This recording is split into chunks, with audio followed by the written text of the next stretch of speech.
ನಮಸ್ಕಾರ. G Kannada news ಡಿಎನ್ಎಗೆ ಸ್ವಾಗತ. ನಾನು ಪ್ರವೀಣ್ ಕುಂಬಾರ್. ಹೆಚ್ಚು ಕಡಿಮೆ ಕಳೆದ ಒಂದು 3-4 ದಿನಗಳಿಂದ ಒಂದು ಸುದ್ದಿ ದೊಡ್ಡ ಮಟ್ಟದಲ್ಲಿ ವೈರಲ್ ಆಗ್ತಾ ಇದೆ. ಯಾವ ಸುದ್ದಿ? ಅದು ಮೋಸ್ತಬಾ ಖಮೇನಿ ಬದುಕಿದ್ದಾರೋ ಬದುಕಿಲ್ಲವೋ ಎನ್ನುವಂಥದ್ದೇ ಪ್ರಮುಖವಾಗಿ ಆಗ್ತಾ ಇರುವಂಥ ಚರ್ಚೆ.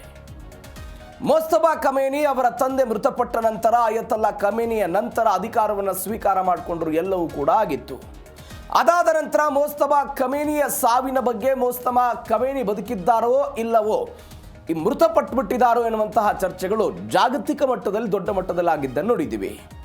ಇದೀಗ ಇರಾನ್ ಒಂದು ವಿಡಿಯೋವನ್ನು ಬಿಡುಗಡೆ ಮಾಡುವ ಪ್ರಯತ್ನವನ್ನು ಮಾಡಿದೆ. ಆ ವಿಡಿಯೋದ ಮುಖಾಂತರ ಇಲ್ಲ, ನಮ್ಮ ದೇಶದ ಸರ್ವೋಚ್ಚ ನಾಯಕ ಮೃತಪಟ್ಟಿಲ್ಲ, ಅವರು ಬದುಕಿದ್ದಾರೆ ಎನ್ನುವಂತಹ ಒಂದು 12 ಸೆಕೆಂಡ್ಗಳ ವಿಡಿಯೋವನ್ನು ಅವರು ಬಿಡುಗಡೆ ಮಾಡಿದ್ದಾರೆ.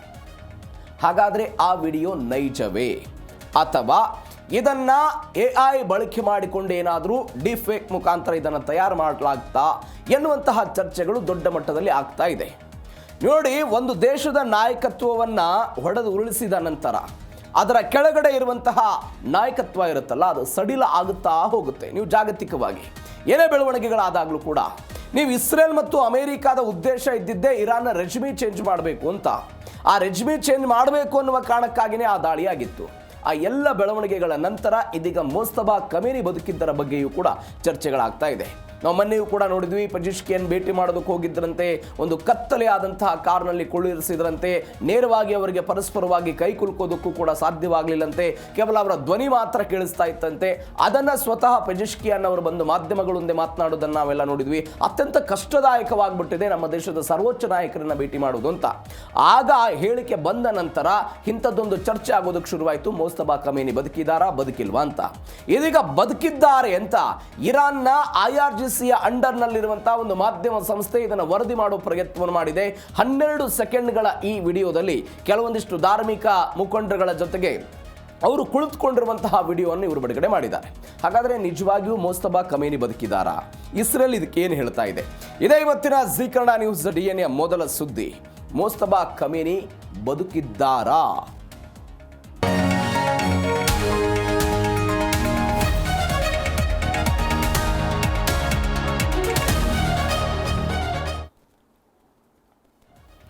ಯಾವ ಅಮೆರಿಕ ಮತ್ತು ಇಸ್ರೇಲ್ ಸೇರಿಕೊಂಡು ಇರಾನ್ ವಿರುದ್ಧ ದಾಳಿ ಮಾಡೋದಕ್ಕೆ ಶುರು ಮಾಡ್ತೋ, ಆ ದಾಳಿ ಪರಸ್ಪರವಾದಂತಹ ದಾಳಿ ಇದೀಗ ಉಳಿದಿಲ್ಲ. ಅದು ಜಾಗತಿಕವಾಗಿ ಅನೇಕ ದೇಶಗಳಿಗೆ ಬಿಕ್ಕಟ್ಟನ್ನು ತಂದಿಟ್ಟಂತಹ ಯುದ್ಧ ಆಗಾದಾಗಲೂ ಕೂಡ ಇದರ ನಡುವೆ ಆಂತರಿಕವಾಗಿ ಇರಾನ್ನಲ್ಲಿ ಒಂದು ಕಿಡಿಯನ್ನು ಹೊತ್ತಿಸಿರುವಂಥ ಯುದ್ಧವಾಗಿಯೂ ಕೂಡ ಇದು ಕನ್ವರ್ಟ್ ಆದಂತೆ ಕಾಣಿಸ್ತಾ ಇದೆ. ನೋಡಿ, ಒಂದು ಡಿಫರೆನ್ಸ್ ಅನ್ನು ನೀವು ಕಾಣ್ತೀರಿ ಇಲ್ಲಿ. ಅಯತಲ್ಲಾ ಅಲಿ ಖಮೇನಿ ಮೃತಪಟ್ಟರು, ಅದಾದ ನಂತರ ಮೋಸ್ತಬಾ ಖಮೇನಿ ಬಂದರು, ಎಲ್ಲವೂ ಕೂಡ ಆಯಿತು. ಒಂದು ಡಿಫರೆನ್ಸ್ ಅನ್ನು ನೀವು ಗಮನಿಸಿ. ಯಾವ ಇಸ್ರೇಲ್ನ ನಾಯಕ ಬೆಂಜಮಿನ್ ನೆತನ್ಯಾಹು ಮೃತಪಟ್ಟಿದ್ದಾರೆ ಅಂತ ಇರಾನ್ ಪ್ರತಿಪಾದನೆ ಮಾಡ್ತಾ ಬಂದಿತ್ತಲ್ಲ, ನಮ್ಮ ದಾಳಿಯಲ್ಲಿ ಅವರು ಮೃತಪಟ್ಟಿದ್ದಾರೆ, ಇಸ್ರೇಲ್ನ ನಾಯಕತ್ವವನ್ನು ಹೊಡೆದುರುಳಿಸಿಬಿಟ್ಟಿದ್ದೀವಿ ಅಂತ ಯಾರು ಹೇಳ್ತಾ ಇದ್ರು? ಇರಾನ್ನ IRGC ಹೇಳ್ತಾ ಇತ್ತು, ಇರಾನ್ನ ಮಾಧ್ಯಮಗಳು ವರದಿ ಮಾಡ್ತಾ ಇದ್ದು. ಎಲ್ಲ ಬೆಳವಣಿಗೆಗಳ ನಂತರ ಬೆಂಜಮಿನ್ ನೆತನ್ಯಾಹು ಅವರ ಬದುಕಿನ ಬಗ್ಗೆ, ಅವರ ಸಾವಿನ ಬಗ್ಗೆ ದೊಡ್ಡ ಮಟ್ಟದ ಗೊಂದಲ ಇದ್ದಿತ್ತು. ಆಗ ಆ ಪುಣ್ಯಾತ್ಮ ಏನು ಮಾಡಿದ್ರು, ಒಂದು ಕಾಫಿ ರೆಸ್ಟೋರೆಂಟ್ಗೆ ಹೋದ್ರು, ಅಲ್ಲಿ ಕಾಫಿ ತೆಗೆದುಕೊಂಡು ಹರಟೆ ಹೊಡೆಯುವಂಥ ವಿಡಿಯೋವನ್ನು ಬಿಡುಗಡೆ ಮಾಡೋ ಪ್ರಯತ್ನವನ್ನು ಮಾಡಿದ್ರು. ಇದರರ್ಥ ನಾನು ಇನ್ನೂ ಬದುಕಿದ್ದೀನಿ ಅಂತ. ಹೇಗೆ ಇರಾನ್ ಅವತ್ತು ಇಸ್ರೇಲ್ ವಿರುದ್ಧ ಆರೋಪವನ್ನು ಮಾಡಿತ್ತು, ಇದೇ ಇಸ್ರೇಲ್ ಇವತ್ತು ಇರಾನ್ ವಿರುದ್ಧ, ಇರಾನ್ನ ನಾಯಕತ್ವದ ವಿರುದ್ಧ ಇಂಥದ್ದೊಂದು ಆರೋಪವನ್ನು ಮಾಡಿದೆ. ಈ ಆರೋಪಕ್ಕೆ ಈ ವಿಡಿಯೋದ ಮುಖಾಂತರ ಅವರು ಒಂದು ಉತ್ತರವನ್ನು ಕೊಡೋ ಪ್ರಯತ್ನವನ್ನು ಮಾಡ್ತಾ ಇದ್ದಾರೆ. ನೀವು ನೋಡ್ತಾ ಇದ್ರಿ, ಕೇವಲ ಎಡಭಾಗದ ಮುಖ ಮಾತ್ರ ಕಾಣಿಸುತ್ತೆ, ಬಲಭಾಗದ ಮುಖ ಕಾಣಿಸಲ್ಲ. ಹಾಗಾದ್ರೆ ಏನಾಯ್ತಿದು? ಯಾಕೆ ಬಲಭಾಗವನ್ನು ತೋರಿಸುವ ಪ್ರಯತ್ನವನ್ನು ಇಲ್ಲಿ ಮಾಡಿಲ್ಲ? ಇದು ನಿಜಾನ? ಈ ಹಿಂದೆ ಏನಾದರೂ ಇಂಥದ್ದೊಂದು ಬೆಳವಣಿಗೆಗಳಾಗಿತ್ತಾ? ಏನು ಎತ್ತ? ಮೊದಲ ಸುದ್ದಿಯಲ್ಲಿ ಅದರ ಬಗ್ಗೆ ಡೀಟೇಲ್ ಆಗಿ ನೋಡ್ತಾ ಹೋಗೋಣ. ಅರ್ಧಮುಖದ ರಹಸ್ಯ ವಿಡಿಯೋ. ಅರ್ಧಮುಖದ ವಿಡಿಯೋ ಇದು. ಏನಾಯಿತು ಬೆಳವಣಿಗೆ ಅಂತ ಹೇಳಿದರೆ, ಇದನ್ನು ನೀವು ರಾಜತಾಂತ್ರಿಕ ಭಾಷೆಯಲ್ಲಿ ಕರೆಯೋದಾದರೆ ಪ್ರೂಫ್ ಆಫ್ ಲೈಫ್ ಅಂತ ಕರೀತಾರೆ ಇದನ್ನು. ಜಾಗತಿಕವಾಗಿ ಯುದ್ಧದ ಸಮಯದಲ್ಲಿ ಯಾವುದಾದ್ರೂ ಒಂದು ದೇಶದ ನಾಯಕತ್ವವನ್ನು ಹೊಡೆದುರುಳಿಸಿದ್ದೀವಿ ಅಂತ ಮತ್ತೊಂದು ದೇಶ ಆರೋಪ ಮಾಡ್ತಾ ಇದ್ರೆ, ಇಲ್ಲ ಆ ದೇಶದ ನಾಯಕತ್ವ ಹೊಡೆದುರುಳಿಸೋದಕ್ಕೆ ಸಾಧ್ಯ ಆಗಿಲ್ಲ, ಅವರು ಇನ್ನೂ ಬದುಕಿದ್ದಾರೆ ಅಂತ ಜಗತ್ತಿಗೆ ತೋರಿಸುವ ಕಾರಣಕ್ಕಾಗಿ ಒಂದು ಪ್ರೂಫ್ ಆಫ್ ಲೈಫ್, ಅವರು ಬದುಕಿದ್ದಾರೆ ಅನ್ನುವಂಥ ಒಂದು ವಿಡಿಯೋವನ್ನು ಬಿಡುಗಡೆ ಮಾಡ್ತಾರಲ್ಲ, ಅದಕ್ಕೆ ರಾಜತಾಂತ್ರಿಕ ಭಾಷೆಯಲ್ಲಿ ಪ್ರೂಫ್ ಆಫ್ ಲೈಫ್ ಅಂತ ಕರೀತಾರೆ. ಇದು ಒಂದು ಭಾಗ. ಅದರ ಭಾಗವಾಗಿ ಮೋಸ್ತಬಾ ಖಮೇನಿ ಅವರ ವಿಡಿಯೋ ಬಂದಿದ್ದನ್ನು ನೋಡ್ತಾ ಇದ್ದೀವಿ. 12 ಸೆಕೆಂಡು. ಸಾವಿನ ವದಂತಿ ಬೆನ್ನಲ್ಲೇ ಈ ವಿಡಿಯೋ ಹೊರಗಡೆ ಬಂತು. ವಿಡಿಯೋದಲ್ಲಿ ದಿನಾಂಕ ಇಲ್ಲ, ಸ್ಥಳದ ಉಲ್ಲೇಖ ಇಲ್ಲ. ಯಾಕಿಲ್ಲ, ಯಾಕೆ ಇರಬೇಕಾಗಿತ್ತು, ರಾಜತಾಂತ್ರಿಕ ನಿಯಮಗಳು ಏನು ಹೇಳುತ್ತೆ ಅದಕ್ಕೆ ಡೀಟೇಲ್ಸಿಗೆ ನಾನು ಆಮೇಲೆ ಬರ್ತೀನಿ. ಅವೆಲ್ಲವೂ ಕೂಡ ಇಲ್ಲ. ಹೀಗಾಗಿ ಅನುಮಾನಕ್ಕೆ ಕಾರಣ ಆಯಿತು. ಮುಖದ ಬಲಭಾಗವನ್ನು ತೋರಿಸದ ಇರಾನ್ ಮಾಧ್ಯಮ ಅವರ ಮುಖಭಾಗವನ್ನು ತೋರಿಸಿಲ್ಲ ಅವರು. ಯಾಕಂದರೆ ನೀವು ಅಯತಲ್ಲಾ ಅಲಿ ಖಮೇನಿ ಮೃತಪಟ್ಟಾಗ ಅವರು ಕೂಡ ಘಟನೆಯಲ್ಲಿ ಇದ್ದರು. ಅವರ ಮೇಲೆಯೂ ಕೂಡ ಅನೇಕ ತರನಾದಂಥ ಗಾಯಗಳಾಗಿದೆ. ಹೀಗಾಗಿ ಅವರನ್ನು ಆಸ್ಪತ್ರೆಗೆ ದಾಖಲು ಮಾಡಲಾಗಿದೆ. ಅವರನ್ನು ಕೋಮಾ ಸ್ಥಿತಿಗೆಲ್ಲ ಹೋಗ್ಬಿಟ್ಟಿದ್ದಾರೆ ಎನ್ನುವಂಥ ಚರ್ಚೆಗಳು ಬಂದಿತ್ತು. ಅವರ ಮುಖವೂ ಕೂಡ ಸಂಪೂರ್ಣವಾಗಿ ವಿರೂಪ ಆಗಿಬಿಟ್ಟಿದೆ, ನೋಡೋದಕ್ಕೂ ಕೂಡ ಸಾಧ್ಯವಾಗದಂತಹ, ಅಂದರೆ ಆ ಬಾಂಬ್ ದಾಳಿಯಲ್ಲಿ ಸಂಪೂರ್ಣವಾಗಿ ಅವರ ಮುಖ ವಿರೂಪವಾಗಿ ಹೋಗ್ಬಿಟ್ಟಿದೆ. ಹೀಗಾಗಿ ನೋಡೋದಕ್ಕೆ ಸಾಧ್ಯ ಇಲ್ಲ ಅಂತೆಲ್ಲ ಬಂದಿತ್ತು. ಈ ಕಾರಣಕ್ಕಾಗಿ ಬಲಭಾಗದ ಮುಖವನ್ನು ತೋರಿಸದೇ ಇರುವಂತಹ ಪ್ರಯತ್ನವನ್ನ ಮಾಧ್ಯಮವರು ಮಾಡಿದ್ರ ಅನ್ನುವಂತಹ ಪ್ರಶ್ನೆಗಳು ಬರ್ತಾ ಇದೆ. ಫೆಬ್ರವರಿ 28ರ ನಂತರ ಮೊದಲ ಬಾರಿಗೆ ಇದೆಲ್ಲವೂ ಕೂಡ ಸಾಧ್ಯ ಆಗ್ತಾ ಇರೋದು ನೋಡ್ತಾ ಇದ್ದೀವಿ. ವಿಡಿಯೋದ ಮುಖಾಂತರ ಅದನ್ನು ತರಿಸಿಕೊಳ್ಳುವ ಪ್ರಯತ್ನವನ್ನು ಮಾಡ್ತಾ ಇದ್ದಾರೆ. ನೀವು ನೋಡಿ, ಸ್ವಲ್ಪ ನಾನು ಅವಾಗಲೇ ಹೇಳಿದೆ ಪ್ರೂಫ್ ಆಫ್ ಲೈಫ್ ಅಂತ. ಅಂತಾರಾಷ್ಟ್ರೀಯ ಮಟ್ಟದಲ್ಲಿ ಹೆಂಗಾಗುತ್ತೆ ಅಂತ ಹೇಳಿದ್ರೆ, ನೀವು ಅಮೆರಿಕ ಮತ್ತು ಇರಾಕ್ ನಡುವೆ ಯುದ್ಧ ಆಯಿತು. ಹೆಂಗೆ ದಾಳಿ ಆಯಿತು ಅಂತ ಹೇಳಿದ್ರೆ, ಸದ್ದಾಮ್ ಹುಸೇನ್ ಮತ್ತು ಅವರ ಪುತ್ರ ಉದಯ್ ಹುಸೇನ್ ವಿರುದ್ಧ ದಾಳಿ ಆಗುತ್ತೆ. ವೈಮಾನಿಕ ದಾಳಿ ಆಯಿತು. ವೈಮಾನಿಕ ದಾಳಿಯಾದಂತಹ ಸಮಯದಲ್ಲಿ ಈ ಉಭಯ ನಾಯಕರು ಕೂಡ ನಾವು ಬದುಕಿದ್ದೀವಿ ಅಂತ ತೋರಿಸ್ಕೊಳ್ಳೋ ಪ್ರಯತ್ನವನ್ನು ಮಾಡಬೇಕಾಗಿತ್ತು. ಅವರ ಶಕ್ತಿ ಕುಂದಿದಾಗಲೂ ಕೂಡ, ಅವರ ಅನಾರೋಗ್ಯಕ್ಕೆ ಈಡಾದಾಗಲೂ ಕೂಡ ನಾವು ಬದುಕಿದ್ದೀವಿ ಅಂತ ತೋರಿಸ್ಕೊಳ್ಳೋ ಪ್ರಯತ್ನವನ್ನು ಮಾಡಿದರು. ಏನು ಮಾಡಿದ್ರು ಅವರು? ತದ್ರೂಪಿ ಚಿತ್ರಗಳನ್ನು ಬಳಕೆ ಮಾಡ್ಕೊಂಡು ನಾವು ಬದುಕಿದ್ದೀವಿ ಅಂತ ವಿಡಿಯೋ ಮತ್ತು ಫೋಟೋಗಳನ್ನು ಬಿಡೋ ಪ್ರಯತ್ನವನ್ನು ಮಾಡಿದರು. ಒಂದು. ಎರಡನೇ ಬೆಳವಣಿಗೆ ನೀವು ಗಮನಿಸಬೇಕಾದಂತಹ ಸಂಗತಿ ಯಾವುದು ಅಂತ ಹೇಳಿದ್ರೆ, ಎರಡನೇ ಮಹಾಯುದ್ಧ ಆಯ್ತು. ನಿಮಗೆ ಎಲ್ಲ ನೆನಪಿದೆ. ಎರಡನೇ ಮಹಾಯುದ್ಧದ ಆದ ನಂತರ ಹಿಟ್ಲರ್ ಸಂಪೂರ್ಣವಾಗಿ ಆಯಾಸ ಆಗ್ಬಿಟ್ಟಿದ್ದಾರೆ, ಅವರ ಅನಾರೋಗ್ಯ ಸಂಪೂರ್ಣವಾಗಿ ಹಾಳಾಗ್ಬಿಟ್ಟಿದೆ ಅನ್ನುವಂಥ ಚರ್ಚೆಗಳು ಬಂತು. ಯಾವ ಹಿಟ್ಲರನ್ನ ಒಟ್ಟಾರೆ ಬೆಳವಣಿಗೆಗಳನ್ನು ನೋಡ್ಕೊಳ್ತಾ ಇದ್ದಂಥ ವ್ಯಕ್ತಿ ಏನು ಮಾಡ್ತಾ ಇದ್ರು, ಅವರ ಎಡಗೈಗೆ ಪಾರ್ಶ್ವವಾಯು ಹೊಡೆದ್ಬಿಟ್ಟಿತ್ತು, ಲಕ್ವ ಹೊಡೆದಿತ್ತು. ಅದನ್ನು ಜಗತ್ತಿಗೆ ತೋರಿಸ್ತಾ ಇರಲಿಲ್ಲ. ಬಿಕಾಸ್ ಒಬ್ಬ ಹಿಟ್ಲರ್ ಎನ್ನುವಂಥ ನಾಯಕತ್ವನ ಎಡಭಾಗಕ್ಕೆ ಪಾರ್ಶ್ವ ಹೊಡೆದಿದೆ ಅಂತ ಹೇಳಿದ್ರೆ ಸಹಜವಾಗಿ ದೇಶದ ಸಂಪೂರ್ಣ ಶಕ್ತಿ ಕುಂದಿ ಹೋಗ್ಬಿಡುತ್ತೆ, ಇಡೀ ದೇಶದಲ್ಲಿ ಅರಾಜಕತೆ ಸೃಷ್ಟಿ ಆಗ್ಬೋದು ಅನ್ನೋ ಕಾರಣಕ್ಕಾಗಿ ಅವಾಗಲೂ ಕೂಡ ಈ ರೀತಿಯಾದಂತಹ ಬೇರೆ ಬೇರೆ ಚಿತ್ರಗಳನ್ನು ಬಳಕೆ ಮಾಡಿಕೊಂಡು ಏನು ಆಗದೇ ಇರುವಂತೆ ತೋರಿಸಿಕೊಳ್ಳೋ ಪ್ರಯತ್ನವನ್ನು ಮಾಡಿ. ಇದು ಒಂದು ಬೆಳವಣಿಗೆ. ಇದಕ್ಕೆ ಫ್ರೆಶ್ ಎಕ್ಸಾಂಪಲ್ ಅಂತ ಹೇಳಿದ್ರೆ, ನಾನು ಅವಾಗಲೇ ಹೇಳಿದೆ ಬೆಂಜಮಿನ್ ನೆತನ್ಯಾಹು ಅವರು. ಬೆಂಜಮಿನ್ ನೆತನ್ಯಾಹು ಅವರು ಕೂಡ ಜೆರುಸಲೇಮ್ನ ಒಂದು ಬೆಟ್ಟಕ್ಕೆ ಹೋದ್ರು. ಬೆಟ್ಟದಲ್ಲಿ ಇದ್ದಂಥ ಒಂದು ಕಾಫಿ ಕುಡಿಯೋದಕ್ಕೆ ಹೋದ್ರು. ಕಾಫಿ ಕೊಡಿ ಅಂತ ಕೇಳಿದ್ರು. ಅವರ ಆಪ್ತರ ಜೊತೆಗೆ ಒಂದು ಜೋಕ್ ಮಾಡೋ ಪ್ರಯತ್ನವನ್ನು ಮಾಡಿದ್ರು. ಆ ವಿಡಿಯೋ ಬಂದಾಗಲೇ ಏನಾಯ್ತು, ಇಲ್ಲ ಅವ್ರಿಗೆ 6 ಬೆರಳು ಕಾಣ್ತಾ ಇದೆ, 6 ಬೆರಳು ಕಾಣ್ತಾ ಇದೆ, ಅದು ಫೇಕ್, ಇದು ಬೆಂಜಮಿನ್ ನೆತನ್ಯಾಹು ಮೃತಪಟ್ಟಿದ್ದಾರೆ ಅಂತ ಸುದ್ದಿ ಬಂತು. ಅದಾದ ನಂತರ ಮುಂದುವರೆದು ಒಂದು ಭಾಗ ಆಯಿತು, ಇಲ್ಲ ಬೆಂಜಮಿನ್ ನೆತನ್ಯಾಹು ಅವರ ಕೈಯಲ್ಲಿ ಉಂಗುರ ಇತ್ತು, ಇದೀಗ ಉಂಗುರ ಇಲ್ಲ, ಉಂಗುರ ಹೋಗೋದು ಉಂಗುರ ಬರೋದು ಎಲ್ಲ ಡಿಫ್ರೆನ್ಸ್ಗಳಾಗ್ತಾ ಇದೆ, ಹೀಗಾಗಿ ಅವರು ಬದುಕಿಲ್ಲ. ಇದೊಂದು ಡಿಫೇಕ್ ಅನ್ನು ಬಳಕೆ ಮಾಡಿಕೊಂಡಂತಹ ವಿಡಿಯೋ ಅಂತ ಆ ವಿಡಿಯೋದ ವಿಚಾರಕ್ಕೆ ಸಂಬಂಧಪಟ್ಟಂತೆಯೂ ಕೂಡ ಚರ್ಚೆ ಆಯಿತು. ಇದೀಗ ಮೋಸ್ತಬಾ ಖಮೇನಿ ಅವರ ಈ ವಿಡಿಯೋದಲ್ಲೂ ಕೂಡ ದಿನಾಂಕ ಇಲ್ಲದೆ ಇರೋದು, ಸಮಯ ಇಲ್ಲದೆ ಇರೋದು, ಅವರ ಮಾತಿನ ರೀತಿ ಎಲ್ಲವನ್ನೂ ಕೂಡ ನೋಡಿದಾಗಲೂ ಕೂಡ ಇದು ಅನುಮಾನಕ್ಕೆ ಕಾರಣ ಆಗ್ತಾ ಇದೆ. ಹೀಗಾಗಿ ಏನಾಗುತ್ತೆ ಈ ವಿಚಾರ ಕಾದು ನೋಡ. ಇದು ಒಂದು ಬೆಳವಣಿಗೆ. ಎಲ್ಲದರ ಜೊತೆಗೆ ಅಧ್ಯಕ್ಷರಿಗೆ ಸಿಗದ ನಾಯಕನ ದರ್ಶನ. ಮಸೂದ್ ಪೆಜಿಶ್ಕಿಯಾನ್, ನಾನು ಇದ್ರ ಬಗ್ಗೆ 2-3 ದಿನಗಳಿಂದ ನೋಡ್ತಾ ಇದ್ದೀವಿ. ಏನೋ ಬಿಕ್ಕಟ್ಟು ಸೃಷ್ಟಿಯಾಗಿತ್ತು, ಬಿಕ್ಕಟ್ಟನ್ನು ಶಮನ ಮಾಡಬೇಕು ಅಂತ ಸರ್ವೋಚ್ಚ ನಾಯಕರ ಜೊತೆಗೆ ಮಾತನಾಡಬೇಕಾಗಿತ್ತು. ಮಾತುಕತೆಗಾಗಿ ಅವರು ತೆಗೆದುಕೊಂಡು ಹೋಗಬೇಕನ್ನುವಂತಹ ಪ್ರಯತ್ನ, ಈ ಎಲ್ಲವನ್ನು ಕೂಡ ಮಾಡೋ ಪ್ರಯತ್ನವನ್ನು ಮಾಡಿದ್ರು. ಎಲ್ಲದರ ಜೊತೆಗೆ ಒಂದು ಬೆಳವಣಿಗೆ ಏನಾಗ್ಬಿಡ್ತು ಅಂತ ಹೇಳಿದ್ರೆ, ಇವರನ್ನು ಹೋಗಿ ಕರೆದುಕೊಂಡು ಮಾತನಾಡಿಸೋ ಪ್ರಯತ್ನವನ್ನು ಮಾಡಿದ್ರು.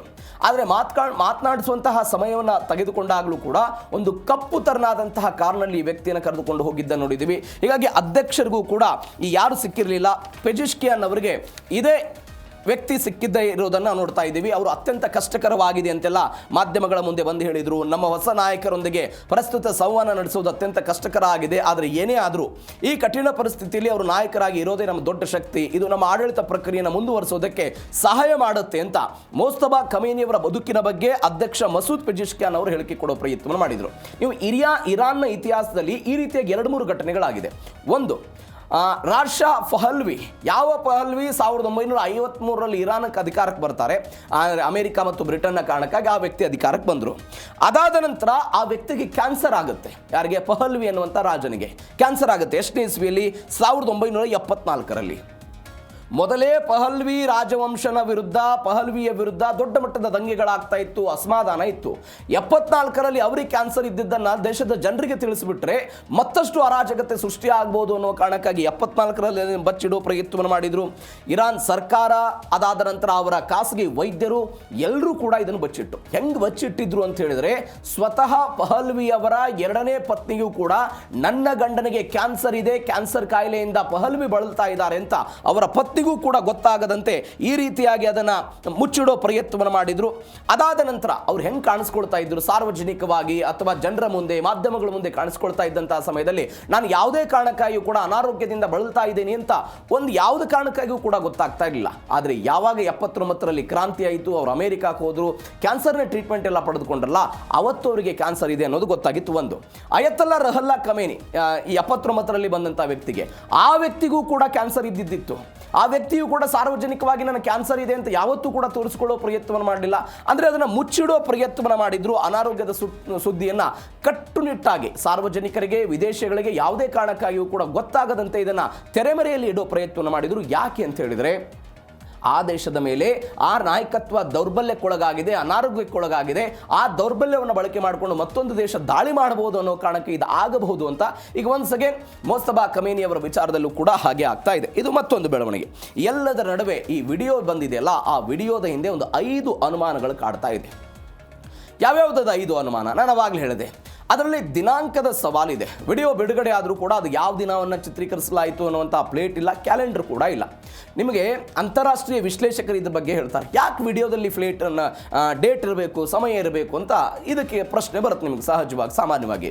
ಅಂತಾರಾಷ್ಟ್ರೀಯ ವಿಶ್ಲೇಷಣೆಯಲ್ಲಿ ಇದನ್ನು ಏನು ಕರೀತಾರೆ ಅಂತ ಹೇಳಿದ್ರೆ, ಯಾವುದಾದ್ರೂ 2 ದೇಶಗಳ ನಡುವೆ ಬಿಕ್ಕಟ್ಟು ಎದುರಾದಂತಹ ಸಮಯದಲ್ಲಿ ಈ ನಾಯಕತ್ವದ ಬದುಕಿನ ಬಗ್ಗೆ ಪ್ರಶ್ನೆ ಬಂದಾಗ, ಆ ನಾಯಕತ್ವ ಬದುಕಿದೆ ಅಂತ ನೀವು ಜಗತ್ತಿಗೆ ಪ್ರಿಡಿಕ್ಟ್ ಮಾಡ್ತಾ ಇದ್ದೀರಿ ಅಥವಾ ಜಗತ್ತಿಗೆ ತೋರಿಸುವಂತಹ ಸಮಯದಲ್ಲಿ ಒಂದು ನಿಮ್ಮ ಹಿಂದೆ ಆ ದಿನದ, ಆ ತಿಂಗಳಿನ ಕ್ಯಾಲೆಂಡರ್ ಇರಬೇಕು ಅಂತದ್ದು ಒಂದು. ಎರಡನೇದು ಡಿಜಿಟಲ್ ಗಡಿಯಾರವನ್ನಾದರೂ ಕೂಡ ನೀವು ಅಳವಡಿಕೆ ಮಾಡಿಕೊಂಡಿರಬೇಕು, 2ನೇ ಆಪ್ಷನ್ನು. 3ನೇ ಆಪ್ಷನ್ನು ಆ ದಿನದ, ಆ ದೇಶದ ಒಂದು ಪ್ರಮುಖ ದಿನಪತ್ರಿಕೆಯನ್ನಾದರೂ ಕೂಡ ಕೈಯಲ್ಲಿ ಹಿಡಿದುಕೊಂಡು ಅದನ್ನು ವಿಡಿಯೋ ಮುಖಾಂತರ ಜನರಿಗೆ ಕಳಿಸೋ ಪ್ರಯತ್ನವನ್ನು ಮಾಡಬೇಕು. ಅಂದಾಗ ಮಾತ್ರ ರಾಜತಾಂತ್ರಿಕವಾಗಿ ಇದನ್ನು ಒಪ್ಪೋದಕ್ಕೆ ಸಾಧ್ಯ ಅಂತ. ಯಾಕೆ ನೀವು ಆ ದಿನದ ದಿನಪತ್ರಿಕೆಯನ್ನು ಕೈಯಲ್ಲಿ ಹಿಡಿದುಕೊಂಡು ಒಂದು ಫೋಟೋವನ್ನು ವಿಡಿಯೋ ಮಾಡಿ ಕಳಿಸುವಂಥ ಪ್ರಯತ್ನವನ್ನು ಮಾಡಿದರೆ, ಹೌದು ಇವರು ಬದುಕಿದ್ದಾರೆ, ಈ ದಿನದಲ್ಲಿ ಇಂಥದ್ದೊಂದು ಫೋಟೋ ಆಗಿದೆ, ವಿಡಿಯೋ ಬಂದಿದೆ ಅಂತ ನಂಬೋದು.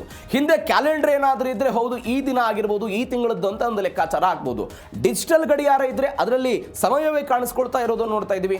ಆದರೆ ಇದರಲ್ಲಿ ಯಾವುದೂ ಕೂಡ ಇಲ್ಲದೆ ಇದ್ದದನ್ನು ಪತ್ತೆ ಹಚ್ಚೋ ಪ್ರಯತ್ನವನ್ನು ಮಾಡಿದ್ದಾರೆ. ಇದು ಕೂಡ ಹೌದು. ಮುಖದ ರಹಸ್ಯವೂ ಇದೆ. ನಾನು ಅವಾಗಲೇ ಹೇಳಿದೆ, ಬಲಭಾಗವನ್ನು ತೋರಿಸೋ ಪ್ರಯತ್ನವನ್ನು ಇಲ್ಲಿ ಮಾಡಿಲ್ಲ. ಅಂದರೆ ಇರಾನ್ನ IRGCಯ ಒಂದು ಮಾಧ್ಯಮ ಸಂಸ್ಥೆ. ಅದು ಯಾವ ಸಂಸ್ಥೆ ಅಂತ ಹೇಳಿದ್ರೆ, ಅದು IRGCಯ ಹಿನ್ನೆಲೆಯಲ್ಲಿ ಬರುತ್ತೆ. ಮೆಹರ್ ಸುದ್ದಿ ಸಂಸ್ಥೆ ಅಂತ ಕರೀತಾರೆ. ಆ ಮೆಹರ್ ಸುದ್ದಿ ಸಂಸ್ಥೆ ಇದನ್ನೆಲ್ಲ ಮಾಡೋ ಪ್ರಯತ್ನವನ್ನು ಮಾಡಿದ್ದಾರೆ. ಹೀಗಾಗಿ ಆ ಮುಖದ ವಿಚಾರಕ್ಕೆ ಸಂಬಂಧಪಟ್ಟಂತೆಯೂ ಕೂಡ ಗೊಂದಲ ಆಗಿದೆ. ಅದಾದ ನಂತರ ನೈಜ ಸಭೆ ಅಂತಲೂ ಕೂಡ ಇದು ಕಾಣಿಸ್ತಾ ಇಲ್ಲ. ಒಂದು ರೀತಿಯಾಗಿ ಕಾಲ್ಪನಿಕವಾದಂಥ ಒಂದು ಸಭೆಯನ್ನು ಮಾಡೋ ಪ್ರಯತ್ನವನ್ನು ಮಾಡಿದ್ದಾರೆ, ಸೆಟ್ಟಿಂಗ್ ಮಾಡಿದ್ದಾರೆ, ಮುನ್ನೆಚ್ಚರಿಕೆ ಕ್ರಮವಾಗಿ ಇದನ್ನೆಲ್ಲ ಮಾಡಿದ್ದಾರೆ ಅನ್ನುವಂಥದ್ದು. ಮೂಲ ಧ್ವನಿಯನ್ನು ಕೂಡ ಮರೆಮಾಚಿ ಒಂದು ನಿಗೂಢ ವಾತಾವರಣವನ್ನು ಸೃಷ್ಟಿ ಮಾಡೋ ಪ್ರಯತ್ನವನ್ನು ಮಾಡಿದ್ದಾರೆ ಅಂತ ಈಗ ಈ ಎಲ್ಲ ವಿಡಿಯೋಗಳ ಮೇಲೆ ಅನುಮಾನ ಆಗ್ತಾ ಇದೆ. ನೀವು ನೋಡಿ, ನಾನು ಆವಾಗಲೇ ಹಿಟ್ಲರ್ನ ಉದಾಹರಣೆ ಕೊಟ್ಟೆ. ಹಿಟ್ಲರ್ ಒಂದು ಕಾರ್ಯಕ್ರಮದಲ್ಲಿ ಭಾಗವಹಿಸ್ತಾರೆ. 2ನೇ ಮಹಾಯುದ್ಧ ಆಗಿತ್ತು, ಅವರ ಎಡಗೈಗೆ ಪಾರ್ಶ್ವವಾಯು ಆಗಿತ್ತು. ಅದಾದ ನಂತರ ಒಂದು ಪ್ರಶಸ್ತಿ ಪ್ರದಾನ ಸಮಾರಂಭ ಇತ್ತು. ಆ ಪ್ರಶಸ್ತಿ ಪ್ರದಾನ ಸಮಾರಂಭದಲ್ಲಿ ಅವರ ಮೂಲ ಧ್ವನಿಯನ್ನು ಹಿಂದೇಟು ಹಾಕೋ ಪ್ರಯತ್ನವನ್ನು ಮಾಡ್ತಾರೆ. ಯಾಕೆ?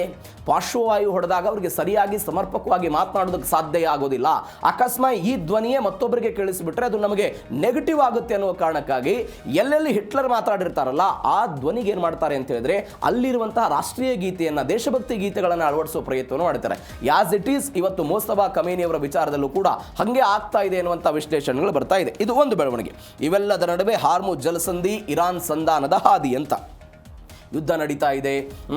ಈ ಯುದ್ಧದ ನಡುವೆ ಒಮಾನ್ ಮತ್ತು ಇರಾನ್ನ ನಡುವೆ ಒಪ್ಪಂದದ ಬಗ್ಗೆ ಒಮಾನ್ ಮುಖಾಂತರ ಅಮೆರಿಕಾಗೆ ಸಂಧಾನದ ಪ್ರಸ್ತಾವನೆಯನ್ನೆಲ್ಲ ಕಳಿಸಲಾಗಿದೆ ಅಂತ. ಬಿಕಾಸ್ ಒಮಾನ್ ಅವರೇ ಟಹರಾನಿಗೆ ಹೋಗಿದ್ರು, ನಾವು ಮಾತುಕತೆ ನಡೆಸ್ತೀವಿ, ನೀವು ದಾಳಿ ಮಾಡಬಾರ್ದು ಅಂತ. ಇದೇ ಕಾರಣಕ್ಕಾಗಿ ಅವರು ದಾಳಿಯನ್ನು ಸ್ಟಾಪ್ ಮಾಡಿದ್ದನ್ನು ಕೂಡ ನೋಡಿದ್ವಿ. ಹಾರ್ಮುಜ್ ಜಲಸಂಧಿಯನ್ನು ಮರುತೆರೆಯೋದಕ್ಕೆ ಇರಾನ್ 3 ಷರತ್ತುಗಳನ್ನು ಇಟ್ಟಿದೆ. ಸೇನಾ ಕಾರ್ಯಾಚರಣೆ ನಿಲ್ಲಿಸಬೇಕು, ಆಸ್ತಿ ಮುಟ್ಟುಗೋಲನ್ನು ವಾಪಸ್ ಪಡಿಬೇಕು ಅನ್ನುವಂಥ ಒಂದು 3 ಷರತ್ತುಗಳನ್ನು ಅವರು ಇಡೋ ಪ್ರಯತ್ನವನ್ನು ಮಾಡಿದ್ದಾರೆ. ಇದನ್ನು ತೆಗೆದುಕೊಂಡು ಬರೋ ಪ್ರಯತ್ನ, ಇರಾನ್ ಮೇಲೆ ಒತ್ತಡವನ್ನು ಮುಂದುವರಿಸುವುದಾಗಿ JD ವ್ಯಾನ್ಸ್ ಎಚ್ಚರಿಕೆಯನ್ನು ಕೊಟ್ಟಿದ್ದಾರೆ. 53ಕ್ಕೂ ಹೆಚ್ಚು ಹಡಗುಗಳೆಲ್ಲ ಅಲ್ಲಿ ಸಿಕ್ಕಾಕೊಂಡಿರೋದನ್ನು ನೋಡ್ತಾ ಇದ್ದೇವೆ. ಇದು ಹಾರ್ಮುಜ್ ಜಲಸಂಧಿಯಲ್ಲಿ ಆಗ್ತಾ ಇರುವಂಥ ಬೆಳವಣಿಗೆ.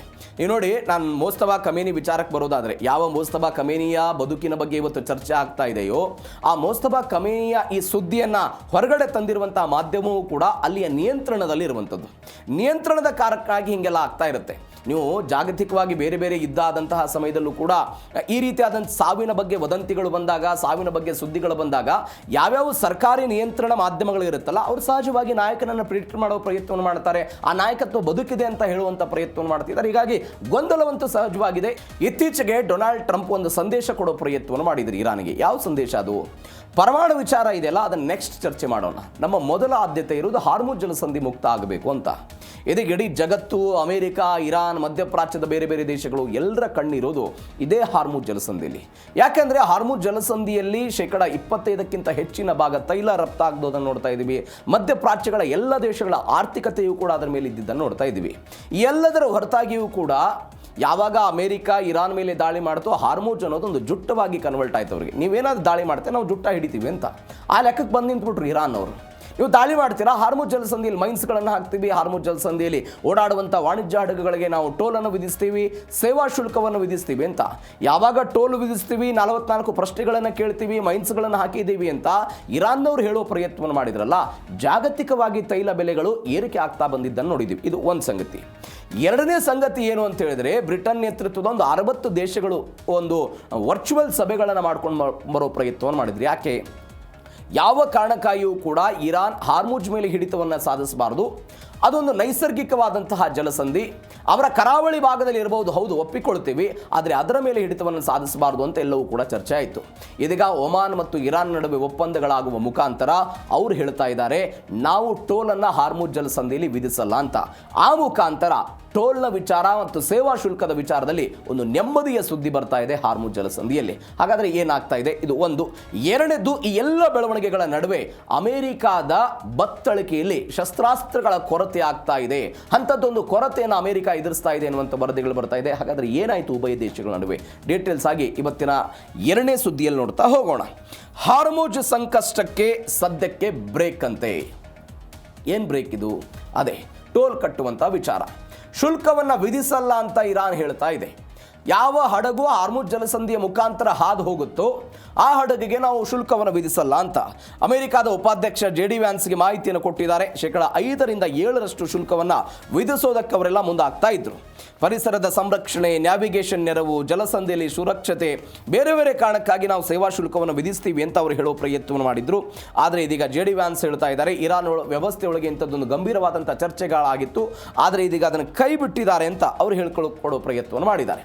ನಾನು ಅನೇಕ ಬಾರಿ ಹೇಳಿದ್ದೀನಿ, ಅಂತಾರಾಷ್ಟ್ರೀಯ ಕಡಲ ನಿಯಮಗಳ ಪ್ರಕಾರ ಎಲ್ಲ ವಾಣಿಜ್ಯ ಹಡಗುಗಳು ಕೂಡ ಸುಗಮವಾಗಿ ಸಲೀಸಾಗಿ ಯಾವುದೇ ಹಣವನ್ನು ಕಟ್ಟದೇನೆ ಹೋಗಬೇಕು ಅನ್ನುವಂಥದ್ದು 1982ರಲ್ಲಿ ಅಂತಾರಾಷ್ಟ್ರೀಯ ಕಾನೂನೆಲ್ಲ ಬಂತು, ಕಡಲ ಒಪ್ಪಂದ ಎಲ್ಲ ಆಯಿತು ಅಂತ. ಈ ಕಡಲ ಒಪ್ಪಂದಕ್ಕೆ ಇರಾನ್ನವ್ರು ಏನು ಮಾಡಿಬಿಟ್ರು, ಸಹಿ ಹಾಕೋ ಪ್ರಯತ್ನವನ್ನು ಮಾಡಿದ್ರು. ಹೌದು, ನಾವು ಕಡಲ ಒಪ್ಪಂದ ಏನಿದೆ, ವಿಶ್ವಸಂಸ್ಥೆ ತೆಗೆದುಕೊಂಡು ಬಂದಿರುವಂಥ ಈ ನಿಯಮಕ್ಕೆ ನಾವು ಒಪ್ಪಂದಕ್ಕೆ ಸಹಿ ಹಾಕ್ತೀವಿ, ಎಲ್ಲ ನಿಯಮಗಳನ್ನು ಫಾಲೋ ಮಾಡ್ತೀವಿ ಅಂತ ಹೇಳೋ ಪ್ರಯತ್ನವನ್ನು ಮಾಡಿ 82ರಲ್ಲಿ ಸೈನ್ ಹಾಕಿದ್ರು. ಆದರೆ ಇದರ ಮುಂದುವರೆದ ಭಾಗವಾಗಿ ಇರಾನ್ನವರು ಒಂದು ಏಟು ಅಂತಿರೋ ಅಥವಾ ಇದರಿಂದ ಹೊರಗಡೆ ಬರೋ ಪ್ರಯತ್ನವನ್ನು ಹೆಂಗೆ ಮಾಡಿದ್ರು ಅಂತ ಹೇಳಿದ್ರೆ, ಈ ತನಕವೂ ಕೂಡ ಇರಾನ್ ಸಂಸತ್ತಿನಲ್ಲಿ ಈ ಕಾನೂನನ್ನು ಅನುಮೋದಿಸುವ ಹಂತಕ್ಕೆ ಅವ್ರು ಹೋಗಲಿಲ್ಲ. ಈ ಕಡಲ ಕಾನೂನಿನ ಪ್ರಕಾರ ಏನು ಹೇಳಲಾಗುತ್ತೆ ಅಂತ ಹೇಳಿದ್ರೆ, ಒಂದು ದೇಶವು ಒಪ್ಪಂದವನ್ನು ಅನುಮೋದಿಸುವ ತನಕ ಅದರ ಎಲ್ಲ ಕಠಿಣ ನಿಯಮಗಳಿಗೆ ಸಂಪೂರ್ಣವಾಗಿ ಬದ್ಧರಾಗಿರಬೇಕಾಗಿಲ್ಲ. ನೀವು ಕಾನೂನಿಗೆ ಸೈನ್ ಹಾಕಿರ್ಬೋದು, ಒಪ್ಪಂದಕ್ಕೆ ಸೈನ್ ಹಾಕಿರ್ಬೋದು, ಆದರೆ ನಿಮ್ಮ ದೇಶದ ಸಂಸತ್ತಿನ ಒಳಗಡೆ ಎಲ್ಲ ಉಭಯ ಸದಸ್ಯರುಗಳ ನೇತೃತ್ವದಲ್ಲಿ ಅದು ಅನುಮೋದನೆ ಆಗದೆ ಹೋದರೆ ನೀವು 1982ರ ಕಡಲ ಒಪ್ಪಂದದ ನಿಯಮಗಳೇನಿದೆ ಆ ನಿಯಮಗಳನ್ನು ಸಂಪೂರ್ಣವಾಗಿ ಜಾರಿ ಮಾಡಬೇಕಂತೇನಿಲ್ಲ ಅಂತ ಈ ನಿಯಮಗಳಲ್ಲಿ ಹೇಳಲಾಯಿತು. ಇದನ್ನು ಬಳಕೆ ಮಾಡಿಕೊಂಡವರು ಇರಾನ್ನವರು ಏನು ಮಾಡೋ ಪ್ರಯತ್ನವನ್ನು ಮಾಡಿದರು, ನಾವು ಟೋಲನ್ನು ಹಾಕ್ತೀವಿ, ಸೇವಾ ಶುಲ್ಕವನ್ನು ಹಾಕ್ತೀವಿ, ಇತ್ಯಾದಿ ಅಂತ ಎಲ್ಲ ಹೇಳೋ ಪ್ರಯತ್ನವನ್ನು ಮಾಡಿದರು. ಆದರೆ ಇದೀಗ ಅದನ್ನೆಲ್ಲವೂ ಕೂಡ ಆಗ್ತಾ ಇದೆ. ಇದಕ್ಕೆ JD ವ್ಯಾನ್ಸ್ ಒಂದು ಹೇಳಿಕೆಯನ್ನು ಕೊಟ್ಟಿದ್ದಾರೆ, ನಾವು ಇರಾನ್ ಮಾತುಗಳನ್ನು ನೇರವಾಗಿ ನಂಬೋದಿಲ್ಲ, ಬದಲಿಗೆ ಅವರ ನಡವಳಿಕೆ ಮತ್ತು ಕ್ರಮಗಳನ್ನು ಸೂಕ್ಷ್ಮವಾಗಿ ಗಮನಿಸಿ ಮುಂದೆ ಏನಾಗುತ್ತೆ ಅನ್ನೋದನ್ನು ನೋಡ್ತೀವಿ ಅಂತ. ಯಾಕಂದರೆ ಅಮೆರಿಕಕ್ಕೂ ಕೂಡ ಇರಾನ್ನ ಬುದ್ಧಿ ಗೊತ್ತಾಗ್ಬಿಟ್ಟಿದೆ, ನಮ್ಮ ಜೊತೆ ಒಪ್ಪಂದಗಳಾಗುತ್ತೆ, ಒಪ್ಪಂದದ ಉಲ್ಲಂಘನೆ ಮಾಡಿದ್ದನ್ನ ಒಂದು ಇತಿಹಾಸ ಇದೆ, ಅದು ಉಭಯ ದೇಶಗಳಿಗೂ ಕೂಡ ಕಂಪೇರ್ ಆಗುತ್ತೆ. ಇದೀಗ ಅದನ್ನು ಹೇಳೋ ಪ್ರಯತ್ನವನ್ನು ಮಾಡ್ತಿದ್ದಾರೆ. ಹೀಗಾಗಿ ಒಂದು ವೇಟ್ ಆ್ಯಂಡ್ ವಾಚ್ ತಂತ್ರಕ್ಕೆ ಅಮೆರಿಕ ಹೋಗಿದೆ. ಏನಾಗುತ್ತೆ ಹಾರ್ಮುಜ್ನಲ್ಲಿ ನೋಡೋಣ. ಇದು ಒಂದು ಬೆಳವಣಿಗೆ. ಎಲ್ಲದರ ನಡುವೆ ನಂಬಿಕೆ ಏನೋ ಇದೆ. ಈ ನಂಬಿಕೆಯ ನಡುವೆಯೂ ಕೂಡ ನೆಲಬಾಮ್ನ ಭೀತಿ ಅಮೆರಿಕ ಕಾಡ್ತಾ ಇದೆ. ಹಾರ್ಮುಜ್ ಜಲಸಂಧಿಯಲ್ಲಿ, ಹಾರ್ಮುಜ್ ಜಲಮಾರ್ಗದಲ್ಲಿ ಇರಾನ್ ಇಟ್ಟಿರುವಂಥ ಮರಣ ಶಾಸನನ ಅಂತ ಈ ಪ್ರಶ್ನೆ. ಯಾಕಂದರೆ ಯಾವ ಮೈನ್ಗಳನ್ನು ಇರಾನ್ ಅಳವಡಿಕೆ ಮಾಡಿತ್ತಲ್ಲ, ವಾಣಿಜ್ಯ ಹಡಗುಗಳು ಓಡಾಡಬಾರದು ಅಂತ, ಆ ಮೈನ್ಗಳ ಬಗ್ಗೆ ಚರ್ಚನೆ ಆಗ್ತಾ ಇದೆ. ಜಲಮಾರ್ಗವನ್ನು ಸಂಪೂರ್ಣವಾಗಿ ತೆರೆಯುವುದಕ್ಕೆ ಅಮೆರಿಕಾಗೆ ಇರಾನ್ ಷರತ್ತನ್ನು ಹಾಕಿರುವಂತಹ ಬೆಳವಣಿಗೆ ಆಗಿದೆ. ಇರಾನ್ ಮೈನ್ ಅಳವಡಿಕೆ ಮಾಡಿರೋದು ಅದರಿಂದ ನಷ್ಟ ಆಗಿರುವಂಥ ಬೆಳವಣಿಗೆ. ನೀವು ನೋಡಿ, ಅಮೆರಿಕ, ಇರಾನ್, ಇಸ್ರೇಲ್ ನಡುವೆ ಯುದ್ಧ ಆದಂತಹ ಸಮಯದಲ್ಲಿ ವಾಣಿಜ್ಯ ಹಡಗುಗಳು ಹೋಗಬಾರ್ದಂತ ಮೈನ್ಗಳನ್ನು ಹಾಕಿದ್ರು. ಒಂದು ಈ ಎಲ್ಲ ಆದ ನಂತರ ಯಾವ್ಯಾವ ಹಡಗುಗಳು, ಒಂದು 16 ಮೈನ್ ಲೇಯರ್ ಮೈನ್ಗಳ ಈ ಹಡಗುಗಳು ಅಲ್ಲಿ ಮೈನ್ಗಳನ್ನು ಹಾಕೋ ಪ್ರಯತ್ನವನ್ನು ಮಾಡ್ತಾ ಇತ್ತು. ಅವುಗಳ ಮೇಲೆ ಅಮೆರಿಕಾದವರು ಮೊದಲ ಹಂತದಲ್ಲಿ ದಾಳಿ ಮಾಡಿದ್ರು. ಇದು ಒಂದು. ಎರಡನೇದ್ದು, ಈ ಇರಾನ್ ಎಲ್ಲೆಲ್ಲಿ ಮೈನ್ಗಳನ್ನು ಅಳವಡಿಕೆ ಮಾಡ್ತಲ್ಲ, ಅವ್ನು ಎಲ್ಲಿ ಅಳವಡಿಕೆ ಮಾಡಿದ್ದೀನಿ, ಅದರ ಟ್ರ್ಯಾಕ್ ರೆಕಾರ್ಡ್ ಏನಿದೆ, ಅದರ GPS ಲೊಕೇಶನ್ ಏನಿದೆ, ಯಾವುದೂ ಕೂಡ ಗೊತ್ತಾಗಲಿಲ್ಲ.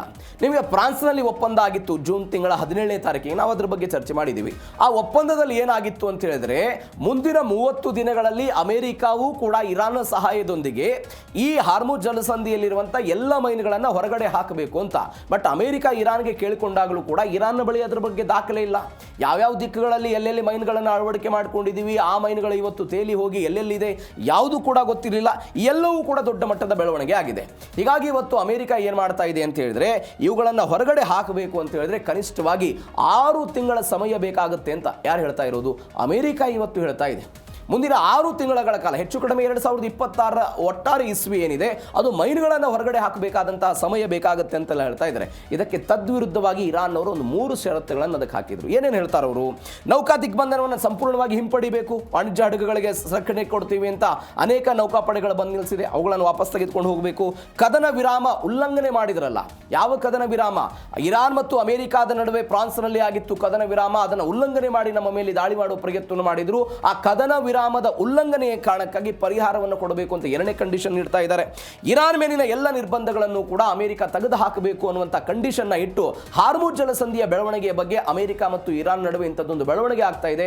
ಹೀಗಾಗಿ ಡೊನಾಲ್ಡ್ ಟ್ರಂಪ್ ಅವರ ಆಲೋಚನೆ ಇರುವುದು ಹಾರ್ಮುಜ್ ಜಲಸಂಧಿಯ ಬಗ್ಗೆ ದೊಡ್ಡ ಮಟ್ಟದಲ್ಲಿ, ಬಿಕಾಸ್ ಅಮೆರಿಕವು ಕೂಡ ಆರ್ಥಿಕವಾಗಿ ನಷ್ಟವನ್ನು ಅನುಭವಿಸ್ತಾ ಇರೋದು, ಅದರ ಏಟು ಕೂಡ ಜಗತ್ತಿಗೆ ಬೀಳ್ತಾ ಇರೋದು ನೋಡ್ತಾ ಇದ್ದೀವಿ. ಹೀಗಾಗಿ ಏನಾಗುತ್ತೆ ನೋಡೋಣ. ಅದೊಂದು ಬೆಳವಣಿಗೆ. ಎಲ್ಲದರ ನಡುವೆ ಜಾಗತಿಕ ಇಂಧನದ ಜೀವನಾಡಿ ಹಾರ್ಮುಜ್ ಅನೇಕ ಬಾರಿ ಚರ್ಚೆ ಮಾಡಿದ್ದೀವಿ. ಅದು ಏಷ್ಯಾದ ರಾಷ್ಟ್ರಗಳಿಂದ ಹಿಡಿದು ಎಲ್ಲ ದೇಶಗಳ ಮಧ್ಯಪ್ರಾಚ್ಯದ ಆರ್ಥಿಕ ನಾಳ ಅಂತ ನಾವು ಕರೆಯೋದಾದರೆ, ಆರ್ಥಿಕ ಬೆನ್ನೆಲುಬು ಅಂತ ಕರೆಯೋದಾದರೆ ಹಾರ್ಮುಜ್ ಜಲಸಂಧಿ. ಈ ಸೌದಿ ಅರೇಬಿಯಾದವರು ಇದೇ ಹಾರ್ಮುಜ್ ಜಲಸಂಧಿಯನ್ನು ಬಂದ್ ಮಾಡಿದ್ರು ಅನ್ನುವ ಕಾರಣಕ್ಕಾಗಿಯೇ ಕೆಂಪು ಸಮುದ್ರದ ಮುಖಾಂತರ ಅಲ್ಲಿ ತೈಲ ರಫ್ತು ಮಾಡೋದಕ್ಕೆಲ್ಲ ಮುಂದಾಗಿದ್ರು. ಅದರ ಮೇಲೆ ಇವತ್ತು ಯಮನ್ನ ಹೌತಿ ಪಡೆಯವರು ಕಾದು ಕೂತಿದ್ದ ನೋಡಿದ್ದೀವಿ.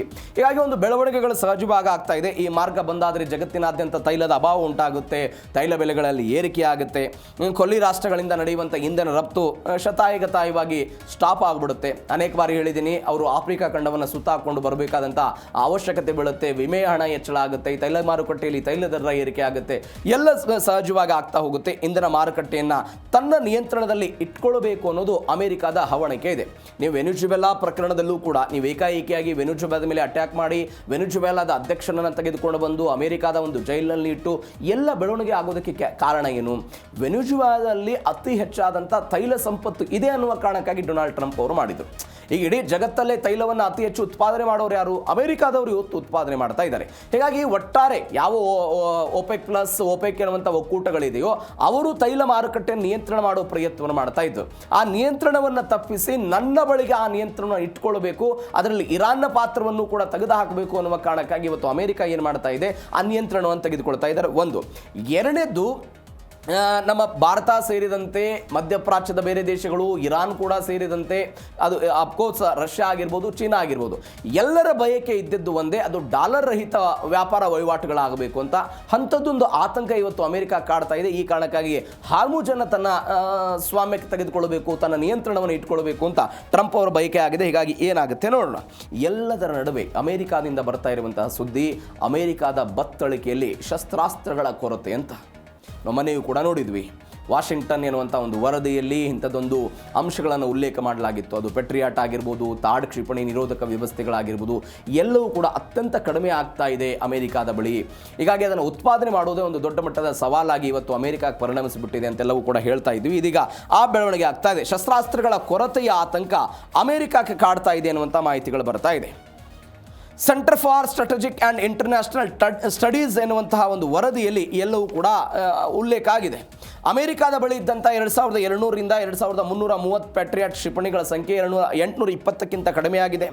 ಮೊದಲ ತಿಂಗಳಲ್ಲಿ 1000ಕ್ಕೂ ಹೆಚ್ಚು ಪ್ಯಾಟ್ರಿಯಾಟ್ ಮತ್ತು ತಾಡ್ ಕ್ಷಿಪಣಿಗಳನ್ನು ಇವರು ಬಳಕೆ ಮಾಡಿದಾರಂತೆ. ಅಮೆರಿಕ ತನ್ನ ಅತ್ಯಾಧುನಿಕ ಪ್ಯಾಟ್ರಿಯಾಟ್ ಕ್ಷಿಪಣಿಗಳ ಒಟ್ಟು ದಾಸ್ತಾನಿನ ಸುಮಾರು 65ರಷ್ಟು ಭಾಗವನ್ನು ಕೇವಲ ಕೆಲವೇ ತಿಂಗಳಲ್ಲಿ ಖಾಲಿ ಮಾಡಿದ್ದಾರೆ ಅಂತ ವರದಿಯಲ್ಲಿ ಹೇಳಲಾಗಿದೆ. ಯುದ್ಧಕ್ಕೆ ಮುನ್ನ ಅವರ ಬಳಿ 452 ತಾಡ್ ಕ್ಷಿಪಣಿಗಳಿತ್ತಂತೆ. ಇವತ್ತಿನ ಪರಿಸ್ಥಿತಿಯಲ್ಲಿ 278ಕ್ಕಿದೆ, ಅಂದರೆ 38% ಖಾಲಿಯಾಗಿದೆ ಅಂತ ಹೇಳೋ ಪ್ರಯತ್ನವನ್ನು ಮಾಡ್ತಾ ಇದ್ದಾರೆ. ಇವೆಲ್ಲದರ ನಡುವೆ ಸ್ಟೀವ್ ಫೆನ್ಬರ್ಗ್ ಅಂದರೆ ರಕ್ಷಣಾ ಕಾರ್ಯದರ್ಶಿ ಇವರು. ಈ ರಕ್ಷಣಾ ಕಾರ್ಯದರ್ಶಿ ಒಂದು ಸೂಚನೆಯನ್ನು ಕೊಟ್ಟಿದ್ದಾರೆ. ದೇಶದ ಪ್ರಮುಖ ರಕ್ಷಣಾ ಉತ್ಪಾದನಾ ಕಂಪನಿಗಳಿಗೆ ಮುಂದಿನ 21 ದಿನಗಳ ಕಾಲ ಆಕ್ರಮಣಕಾರಿ ಯೋಜನೆಯನ್ನು ನೀವು ಸಲ್ಲಿಕೆ ಮಾಡಬೇಕು ಎನ್ನುವಂತಹ ಆಲೋಚನೆಯ ಭಾಗವಾಗಿ ಅವರೊಂದು ನೋಟಿಸನ್ನು ಕೂಡ ಕೊಡಲಾಗಿದೆ. ಇದರ ಭಾಗವಾಗಿ 4.9 ಲಕ್ಷ ಕೋಟಿ ರೂಪಾಯಿ ಮೌಲ್ಯದ ಒಂದು ಒಪ್ಪಂದವೂ ಕೂಡ ಆಗಿದೆ ಅಂತೆ. 2030 ವೇಳೆಗೆ ಪ್ಯಾಟ್ರಿಯಾಟ್ ಮತ್ತು ತಾಡ್ಗಳ ಉತ್ಪಾದನಾ ಸಾಮರ್ಥ್ಯವನ್ನು 3 ಪಟ್ಟು ಹೆಚ್ಚಳ ಮಾಡಬೇಕು ಅಂತ ಇದೀಗ ಅದರಲ್ಲಿ ಸೂಚನೆ ಕೊಡುವ ಪ್ರಯತ್ನವನ್ನು ಮಾಡಲಾಗಿದೆ. ನೋಡಿ, ಜಾಗತಿಕ ಒಂದು ನಿಯಮ ಇದೆ, 1:2 ನಿಯಮ ಅಂತ ಕರೀತಾರೆ.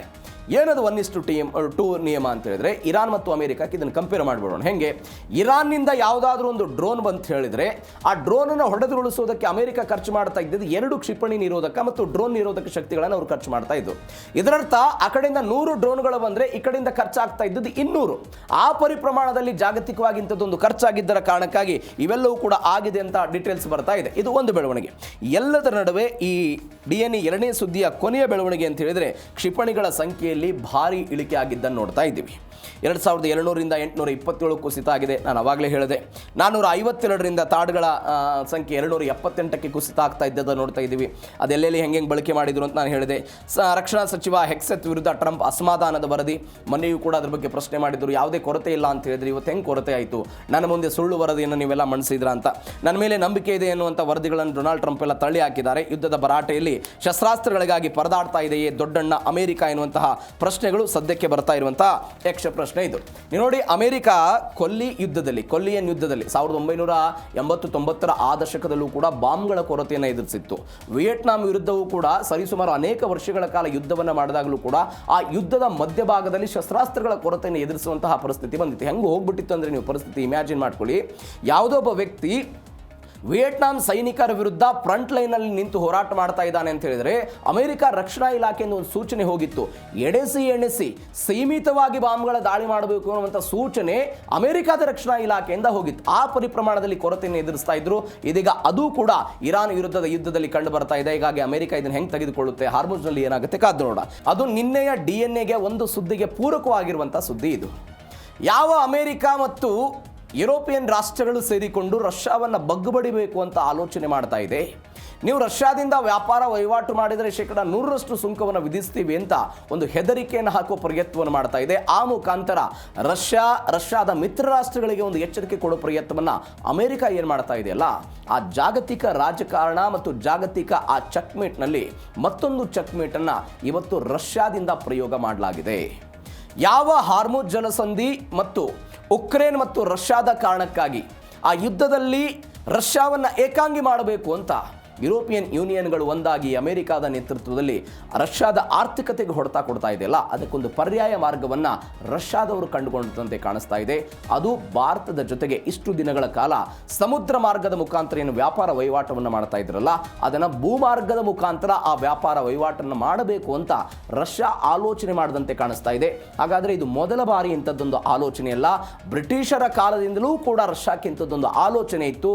ಏನು ಆಲೋಚನೆ ಅಂತ ಹೇಳಿದ್ರೆ, ರಷ್ಯಾದ ರಾಜಧಾನಿ ಮಾಸ್ಕೋದಿಂದ ಭಾರತದ ವಾಣಿಜ್ಯ ನಗರಿ, ವಾಣಿಜ್ಯ ರಾಜಧಾನಿ ಅಂತ ಕರೆಸಿಕೊಳ್ಳುವಂತಹ ಮುಂಬೈ ತನಕ ರೈಲನ್ನು ಓಡಿಸುವಂತಹ ಪ್ರಯತ್ನ. ಈ ರೈಲ್ ಮಾರ್ಗದಲ್ಲಿ 5 ದೇಶಗಳು ನಡುವೆ ಬರ್ತವೆ. ಆ 5 ದೇಶಗಳ ಮುಖಾಂತರವೂ ಕೂಡ ಮೊದಲ ಹಂತದಲ್ಲಿ ಸರಕು ರೈಲನ್ನು ಓಡಿಸುವ ಹಂತಕ್ಕೆ ಮಾಸ್ಕೋದವರು ಇದೀಗ ಮಾತನಾಡದಂತೆ ಕಾಣಿಸ್ತಾ ಇದೆ. It is possible. ಯಾಕಂದರೆ ಪಾಕಿಸ್ತಾನ, ಇರಾನ್ ಎನ್ನುವಂತಹ ದೇಶಗಳು ಮಧ್ಯಸ್ಥಿಕೆಯಲ್ಲಿ ಬರ್ತಾ ಇರೋದು. ಹಾಗಾದರೆ ಏನಿದೆ ಯೋಜನೆ, ಯಾವ ಕಾರಣಕ್ಕಾಗಿ ಇಂಥದ್ದೊಂದು ಪ್ರಯತ್ನವನ್ನು ಇದೀಗ ರಷ್ಯಾ ಮಾಡ್ತಾ ಇದೆ, ಭಾರತ ಇದಕ್ಕೆ ಓಕೆ ಅನ್ನುತ್ತಾ? ಇದು ಜೀ ಕನ್ನಡ ನ್ಯೂಸ್ DNA 3ನೇ ಸುದ್ದಿ. ಡೀಟೇಲ್ ಆಗಿ ನೋಡ್ತಾ ಹೋಗೋಣ. ಮಾಸ್ಕೋದಿಂದ ಭಾರತಕ್ಕೆ ನೇರ ರೈಲು ಸಂಪರ್ಕ. ರಷ್ಯಾದಿಂದ ಹಿಂದೂ ಮಹಾಸಾಗರಕ್ಕೆ ರೈಲು ಜಾಲವನ್ನು ನಿರ್ಮಿಸೋದಕ್ಕೆ ಮಾಸ್ಕೋದವರೆಲ್ಲ ಪ್ರಸ್ತಾಪ ಮಾಡಿದರು. ರಷ್ಯಾದ ಉಪ ಪ್ರಧಾನಿ ಭಾರತಕ್ಕೆ ರೈಲು ಸಂಪರ್ಕ ಕಲ್ಪಿಸುವ ಆಯ್ಕೆ ನಮಗೆಲ್ಲ ಸಮ್ಮತವಾಗಿದೆ ಅಂತೆಲ್ಲ ಹೇಳಿದ್ದಾರೆ. ಸಂದರ್ಶನದಲ್ಲಿ ಮಾತನಾಡಿದರವರು ಮರಾತ್ ಕುಸ್ನುಲ್ಲಿನ್ ಅಂತ ಅವರೆಲ್ಲ ಅದ್ರ ಬಗ್ಗೆ ಹೇಳಿಕೆಯನ್ನು ಕೊಟ್ಟರು. ಸಮುದ್ರ ಮಾರ್ಗಗಳ ಮೇಲಿನ ಅವಲಂಬನೆಯನ್ನು ಕಡಿಮೆ ಮಾಡಬೇಕು ಅನ್ನುವಂಥದ್ದು ರಷ್ಯಾದ ಮಹತ್ವಾಕಾಂಕ್ಷೆಯ ಯೋಜನೆ. ಇದು ನೋಡಿ, ಕೇವಲ ವ್ಯಾಪಾರ ವಹಿವಾಟಿಗೆ ಸಂಬಂಧಪಟ್ಟಂತಹ ಬೆಳವಣಿಗೆ ಅಲ್ಲ. ನಾನು ನಿಮಗೆ ಅವಾಗಲೇ ಹೇಳಿದೆ, ಬ್ರಿಟಿಷ್ ಕಾಲದಿಂದಲೂ ಕೂಡ ಇಂಥದ್ದೊಂದು ಆಲೋಚನೆ ಇತ್ತು ಅಂತ ಸದ್ಯಕ್ಕೆ ಬರ್ತಾ ಇರೋ ಮಾಹಿತಿ. 1800 ದಶಕ, ಸ್ವಲ್ಪ ಇತಿಹಾಸ ಹೋಗೋಣ ಅಂದರೆ ಇವತ್ತಿನ ಬೆಳವಣಿಗೆ ನಿಮ್ಗೆ ಅರ್ಥ ಆಗಿಬಿಡುತ್ತೆ. 1800 ದಶಕದಲ್ಲಿ ಭಾರತದಲ್ಲಿ ಬ್ರಿಟಿಷರ ಆಡಳಿತ ಮಾಡ್ತಾ ಇದ್ರು. ಆಗ ರಷ್ಯಾದಲ್ಲಿ ಸೋವಿಯತ್ ಒಕ್ಕೂಟ ಆಡಳಿತವನ್ನು ಮಾಡ್ತಾ ಇತ್ತು. ಆ ಸೋವಿಯತ್ ಒಕ್ಕೂಟವನ್ನು ಅಲ್ಲೊಂದು ಜಾರ್ ಎನ್ನುವಂಥ ಒಂದು ಸಾಮ್ರಾಜ್ಯ ತನ್ನ ಆಡಳಿತವನ್ನು ನಡೆಸ್ತಾ ಇತ್ತು.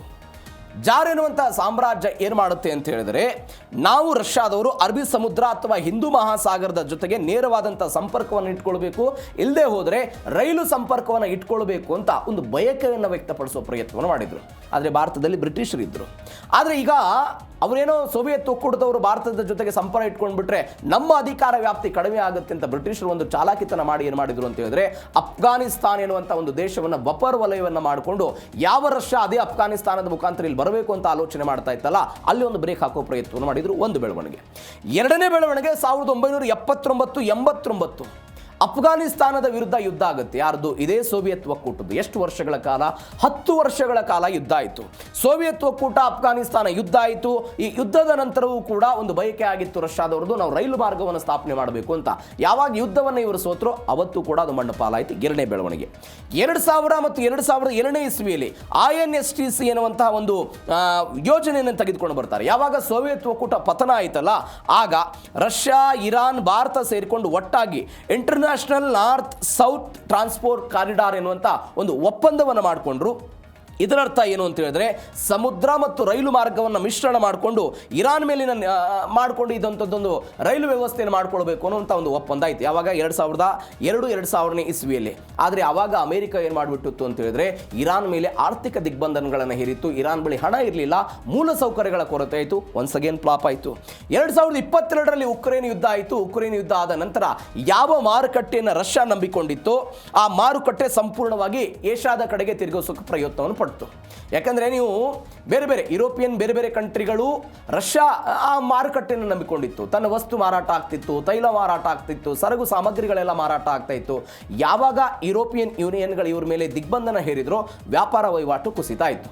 ಇದೀಗ ರಷ್ಯಾದ ಬಳಿ ಇರುವಂಥ ಆಪ್ಷನ್ ಯಾವುದು ಅಂತ ಹೇಳಿದ್ರೆ, ಅದು ಭಾರತ, ಚೀನಾ, ಏಷ್ಯಾದ ರಾಷ್ಟ್ರಗಳನ್ನು ಅವರು ಕಂಡುಕೊಳ್ಳುವ ಪ್ರಯತ್ನವನ್ನು ಮಾಡ್ತಾ ಇದ್ದಾರೆ. ಹೀಗಾಗಿ ಅಲ್ಲಿಯ ಉಪ ಪ್ರಧಾನಿ ನಾವು ಭಾರತದ ಜೊತೆಗೆ ಒಂದು ರೈಲು ಕನೆಕ್ಟಿವಿಟಿ ಮಾಡ್ತೀವಿ ಅಂತ ಹೇಳ್ತಾ ಇದ್ದಾರೆ. ನೀವೊಂದು ವ್ಯತ್ಯಾಸ ಗಮನಿಸಿ.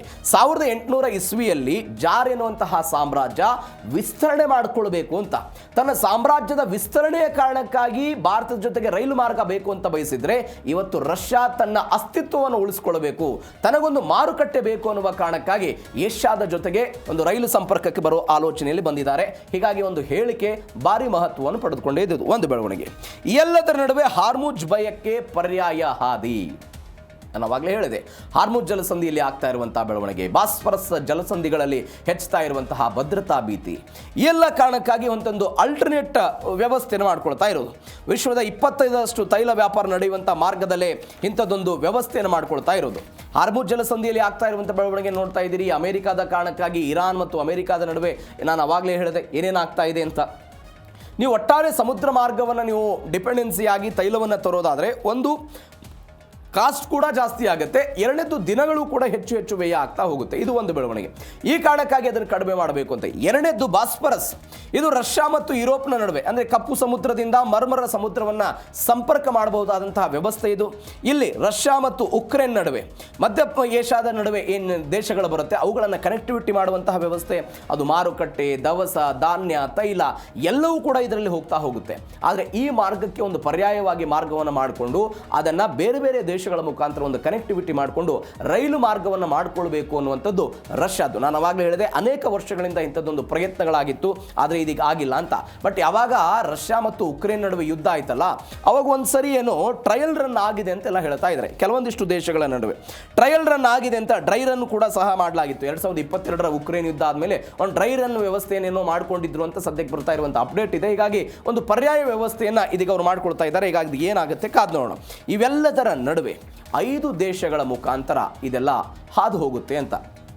ಈಗ ಉದಾಹರಣೆಗೆ ಬೆಂಗಳೂರಿಂದ ಹುಬ್ಬಳ್ಳಿಗೆ ಹೋಗ್ಕೊಂಡು ತುಮಕೂರು, ಅರಸೀಕೆರೆ ಹೀಗೆಲ್ಲ ಹೋಗ್ಬಿಡ್ತೀವಿ. ಬಟ್ ಉಭಯ ದೇಶಗಳ ನಡುವೆ ಹಾಗಾದರೆ ಇದು ಸಾಧ್ಯನಾ? ಯಾಕಂದರೆ ಬೇರೆ ಬೇರೆ ದೇಶಗಳಲ್ಲಿ ಈಗಾಗಲೇ ಇದು ಸಾಧ್ಯ ಆಗಿಬಿಟ್ಟಿದೆ. ಅನೇಕ ದೇಶಗಳನ್ನು ಕನೆಕ್ಟಿವಿಟಿ ಮಾಡ್ತಾರೆ. 12 ದೇಶಗಳ ನಡುವೆ ಒಂದು ರೈಲು ಮಾರ್ಗ ಹಾದು ಹೋಗಿದ್ದ ನೋಡಿದ್ದೀವಿ. 12,000 ಕಿಲೋಮೀಟರ್ ರೈಲು ಮಾರ್ಗ ಇದ್ದಿದ್ದ ನೋಡಿದ್ದೀವಿ. 6,000 ಕಿಲೋಮೀಟರ್ ರೈಲು ಮಾರ್ಗ ಇದ್ದಿದ್ದ ನೋಡಿ. ಇದೇನೋ 3,900-4,000 ಕಿಲೋಮೀಟರ್ ಆಗುತ್ತೆ ಅಂತ ಒಂದು ಲೆಕ್ಕಾಚಾರ ಇದೆ. ರಷ್ಯಾದಿಂದ ಭಾರತವನ್ನು ತಲುಪೋದಕ್ಕೆ ಸಂಭಾವ್ಯ ರೈಲು ಮಾರ್ಗ ಹೆಂಗಿದೆ ಅಂತ ಹೇಳಿದ್ರೆ, ತುರ್ಕ್ಮೇನಿಸ್ತಾನ್, ಇರಾನ್, ಅಫ್ಘಾನಿಸ್ತಾನ್, ಪಾಕಿಸ್ತಾನದ ಮುಖಾಂತರ ಇದೊಂದು ಕನೆಕ್ಟಿವಿಟಿ ಮಾಡಬೇಕು ಅಂತ ಹೇಳ್ತಾ ಇದ್ದಾರೆ. ರಷ್ಯಾ ಆರಂಭಿಕ ಆಗುತ್ತೆ, ಅಲ್ಲಿಂದ ಶುರುವಾಗುತ್ತೆ. ರಷ್ಯಾದ ಮಾಸ್ಕೋದಿಂದ ಇದು ಶುರುವಾಗುತ್ತೆ. ತುರ್ಕ್ಮೇನಿಸ್ತಾನ್, ರಷ್ಯಾದಿಂದ ದಕ್ಷಿಣ ಕಡೆಗೆ ಬರಬೇಕಾದಂಥ ಒಂದು ಮಾರ್ಗ ಇದು. ಇಲ್ಲಿಂದ ಇದು ಶುರುವಾಗುತ್ತೆ. ಈ ದೇಶ ಈಗಾಗಲೇ ರಷ್ಯಾ ಮತ್ತು ಇರಾನ್ನ ಜೊತೆಗೆ ಉತ್ತಮವಾದಂಥ ರೈಲು ಸಂಪರ್ಕವನ್ನು ಹೊಂದಿದೆ. ಹೀಗಾಗಿ ಇದು ಸಹಜವಾಗಿ ಆಗ್ಬೋದು ಅಂತ ಒಂದು. ಎರಡನೇದು ಇರಾನ್ ನೆಕ್ಸ್ಟ್ ದೇಶ ಬರುವಂಥದ್ದು ಅದು ಆಯಕಟ್ಟಿನ ದೇಶ. ಉತ್ತರ ಗಡಿಯಿಂದ ದಕ್ಷಿಣ ಗಡಿಯ ತನಕವೂ ಕೂಡ ಕನೆಕ್ಟಿವಿಟಿ ಮಾಡುವಂತಹ ವ್ಯವಸ್ಥೆ ಇದೆ. ಸಮುದ್ರ ಬಂದರಿನ ಜೊತೆಗೆ ಪೂರ್ವದ ಭೂಮಾರ್ಗವನ್ನು ಕೂಡ ಇವರು ಬಳಕೆಗೆ ಅವಕಾಶವನ್ನು ಕೊಡಬಹುದು ಎನ್ನುವಂಥ ಆಲೋಚನೆ ಇದೆ. ಬಟ್ ಇವತ್ತಿನ ಯುದ್ಧದ ಪರಿಸ್ಥಿತಿಯಲ್ಲಿ ಏನಾಗುತ್ತೆ ಅನ್ನುವಂಥದ್ದು ಒಂದು ಯಕ್ಷ ಪ್ರಶ್ನೆ ಇದೆ. ಇರಾನ್ನ ಆಡಳಿತವನ್ನು ಬೇರೆ ಬೇರೆದವರು ಹೆಂಗೆ ನೋಡ್ತಾರೆ ಅನ್ನುವಂಥದ್ದು ಯಕ್ಷ ಪ್ರಶ್ನೆ. ಹೀಗಾಗಿ ಏನಾಗುತ್ತೆ ಅದು ಒಂದು. ಮೂರನೇ ರಾಷ್ಟ್ರ ಯಾವುದು ಬರುತ್ತೆ ಅಂತ ಹೇಳಿದ್ರೆ ಅಫ್ಘಾನಿಸ್ತಾನ ಬರುತ್ತೆ. ಇರಾನ್ ಟು ನೀವು ಪಾಕಿಸ್ತಾನಕ್ಕೆ ಬರಬೇಕು ಅಂತ ಹೇಳಿದ್ರೆ ಅಥವಾ ಇಂಡಿಯಾಕ್ಕೆ ಬರಬೇಕು ಅಂತ ಹೇಳಿದ್ರೆ ಅಫ್ಘಾನಿಸ್ತಾನದ ಮುಖಾಂತರ ಬರಬೇಕು. ಆದರೆ ಅಫ್ಘಾನಿಸ್ತಾನದಲ್ಲಿ ಇವತ್ತು ತಾಲಿಬಾನ್ ಆಡಳಿತ ಇದೆ. ಮೂಲ ಸೌಕರ್ಯಗಳ ವಿಪರೀತವಾದಂತಹ ಕೊರತೆ ಇದೆ. ಹಣಕಾಸಿನ ಕೊರತೆಯೂ ಕೂಡ ಅಫ್ಘಾನಿಸ್ತಾನದಲ್ಲಿ ಇದ್ದಿದ್ದನ್ನು ನೋಡ್ತಾ ಇದ್ದೇವೆ. ಹೀಗಾಗಿ ತಾಲಿಬಾನ್ ಅದನ್ನು ಎಕ್ಸೆಪ್ಟ್ ಮಾಡ್ತಾರೆ ಅನ್ನೋಂಥದ್ದೊಂದು. ಈ ಪ್ರಶ್ನೆಗೆ ರಷ್ಯಾದವರು ಏನು ಉತ್ತರ ಕೊಟ್ಟರು ಅಂತ ಹೇಳಿದ್ರೆ, ನೀವು ಅಫ್ಘಾನಿಸ್ತಾನದಲ್ಲಿ ಏನು ಮೂಲಭೂತ ಸೌಕರ್ಯಗಳದು ರೈಲ್ವೆ ಟ್ರ್ಯಾಕ್ ಆಗಿರ್ಬೋದು, ರೈಲ್ವೆ ಟ್ರ್ಯಾಕು ಕೂಡ ಬೇರೆ ಬೇರೆ ದೇಶಗಳಿಗೆ ತಕ್ಕಂತೆ ಅದು ಬೇರೆ ಬೇರೆ ತರನಾಗಿ ಆಗುತ್ತೆ ಅಂತ ಒಂದು ವಿಶ್ಲೇಷಣೆ ಇದೆ. ಆ ಮಾತು ಬೇರೆ. ಅದಕ್ಕೆ ಬೇಕಾದಂಥ ಹೂಡಿಕೆಯನ್ನು ಮಾಡೋದಕ್ಕೆ ರಷ್ಯಾ ಸಿದ್ಧ ಇದೆ ಅಂತ ಅವರೊಂದು ಹೇಳಿದ್ದಾರೆ. ಅಂತಿಮವಾಗಿ ಪಾಕಿಸ್ತಾನಕ್ಕೆ ಬರುತ್ತೆ. ಪಾಕಿಸ್ತಾನದ ನಂತರ ಭಾರತವನ್ನು ಕನೆಕ್ಟಿವಿಟಿ ಮಾಡೋ ಪ್ರಯತ್ನವನ್ನು ಮಾಡ್ತಾ ಇದ್ದಾರೆ. ನೀವು ನೋಡಿ 5 ದೇಶಗಳ ರಾಜಕೀಯ ಪರಿಸ್ಥಿತಿಗಳು ಹೆಂಗಿರುತ್ತೆ ಅನ್ನೋದು ಒಂದು. ಇವೆಲ್ಲದ ನಡುವೆ ಟ್ರಾನ್ಸ್ ಸೈಬೀರಿಯನ್ ರೈಲ್ ಅಂತ ಅಂದರೆ ರಷ್ಯಾದಿಂದ ವ್ಲಾಡಿವೋಸ್ಟೋಕ್ ಎನ್ನುವಂಥ ಒಂದು ಪ್ರದೇಶಕ್ಕೆ ಹೋಗುವಂಥ ರೈಲ್ ಇದು. 9288 ಕಿಲೋಮೀಟರ್ ರೈಲು ಮಾರ್ಗ ಇದೆ. 1961ರ ಆಸುಪಾಸಿಗೆ ರಷ್ಯಾ ಇದನ್ನು ನಿರ್ಮಾಣ ಮಾಡಿದೆ. ಸಹಜವಾಗಿ 100% ಕಾರ್ಯರೂಪದಲ್ಲಿ ಇರೋದು. ಇನ್ನೊಂದು ಚೀನಾದ ಇವು ಮತ್ತು ಲಂಡನ್ನ ಮುಖಾಂತರ ಒಂದು ಸರಕು ರೈಲು ಮಾರ್ಗ ಓಡಾಡುತ್ತೆ. ಅದು 7 ದೇಶಗಳನ್ನು ಕನೆಕ್ಟಿವಿಟಿ ಮಾಡುತ್ತೆ. ನಾನು ಅವಾಗಲೇ ಹೇಳಿದೆ 12,000 ಕಿಲೋಮೀಟರ್ ವ್ಯವಸ್ಥೆ ಇರುವಂತಹ ಇದು. ಹೀಗಾಗಿ ಈ 5 ದೇಶಗಳ ನಡುವೆಯೂ ಕೂಡ ಇದೊಂದು ಕನೆಕ್ಟಿವಿಟಿ ಆಗಬಹುದು ಅಂತ ಹೇಳ್ತಾ ಇದ್ದಾರೆ. ಹೀಗಾಗಿ ಏನಾಗುತ್ತೆ ನೋಡೋಣ. ಇವೆಲ್ಲದರ ನಡುವೆ ನಮ್ಮದೇ ಗದಗ ಗೆಲುವಿಗೆ ಸೇರಿಸಬೇಕು ಅಂತ ಹೇಳಿದ್ರೆ 10 ವರ್ಷ ಆಯಿತು. ಹುಬ್ಬಳ್ಳಿ ಅಂಕೋಲಾ ರೈಲ್ ಟ್ರ್ಯಾಕ್ ಮಾಡಬೇಕು ಅಂತಲೇ 1998ರಿಂದ ಹೋರಾಟ ಆಗ್ತಾ ಇದೆ. ಇವತ್ತಿನ ತನಕ ಆಗಿಲ್ಲ. ರಷ್ಯಾ ಮತ್ತು ಭಾರತದ ನಡುವೆ ಏನಾಗುತ್ತೆ ಕಾದು ನೋಡೋಣ. ಎಲ್ಲದರ ನಡುವೆ ಭಾರತಕ್ಕೆ ಇದರ ಆರ್ಥಿಕ ಲಾಭ ಏನು ಈ ಪ್ರಶ್ನೆ ಬಂದ್ಬಿಡುತ್ತೆ. ಒಂದು ವೇಳೆ ಟ್ರ್ಯಾಕ್ ಆಯಿತು, ರೈಲು ಮಾರ್ಗ ಆಯಿತು. ಯಾಕಂದರೆ ನಾವು ಅಟಲ್ ಬಿಹಾರಿ ವಾಜಪೇಯಿ ಇದ್ದಾಗ ನಾವು ಪಾಕಿಸ್ತಾನಕ್ಕೆ ಓಡಿಸಿದ್ದನ್ನು ನೋಡಿದ್ದೀವಿ. ಪಾಕಿಸ್ತಾನ ಹಿಂದಿಂದ ಬಂದು ನಮಗೆ ಚೂರಿ ಹಾಕಿದ್ದನ್ನೆಲ್ಲವನ್ನು ಕೂಡ ನೋಡಿದ್ದೀವಿ.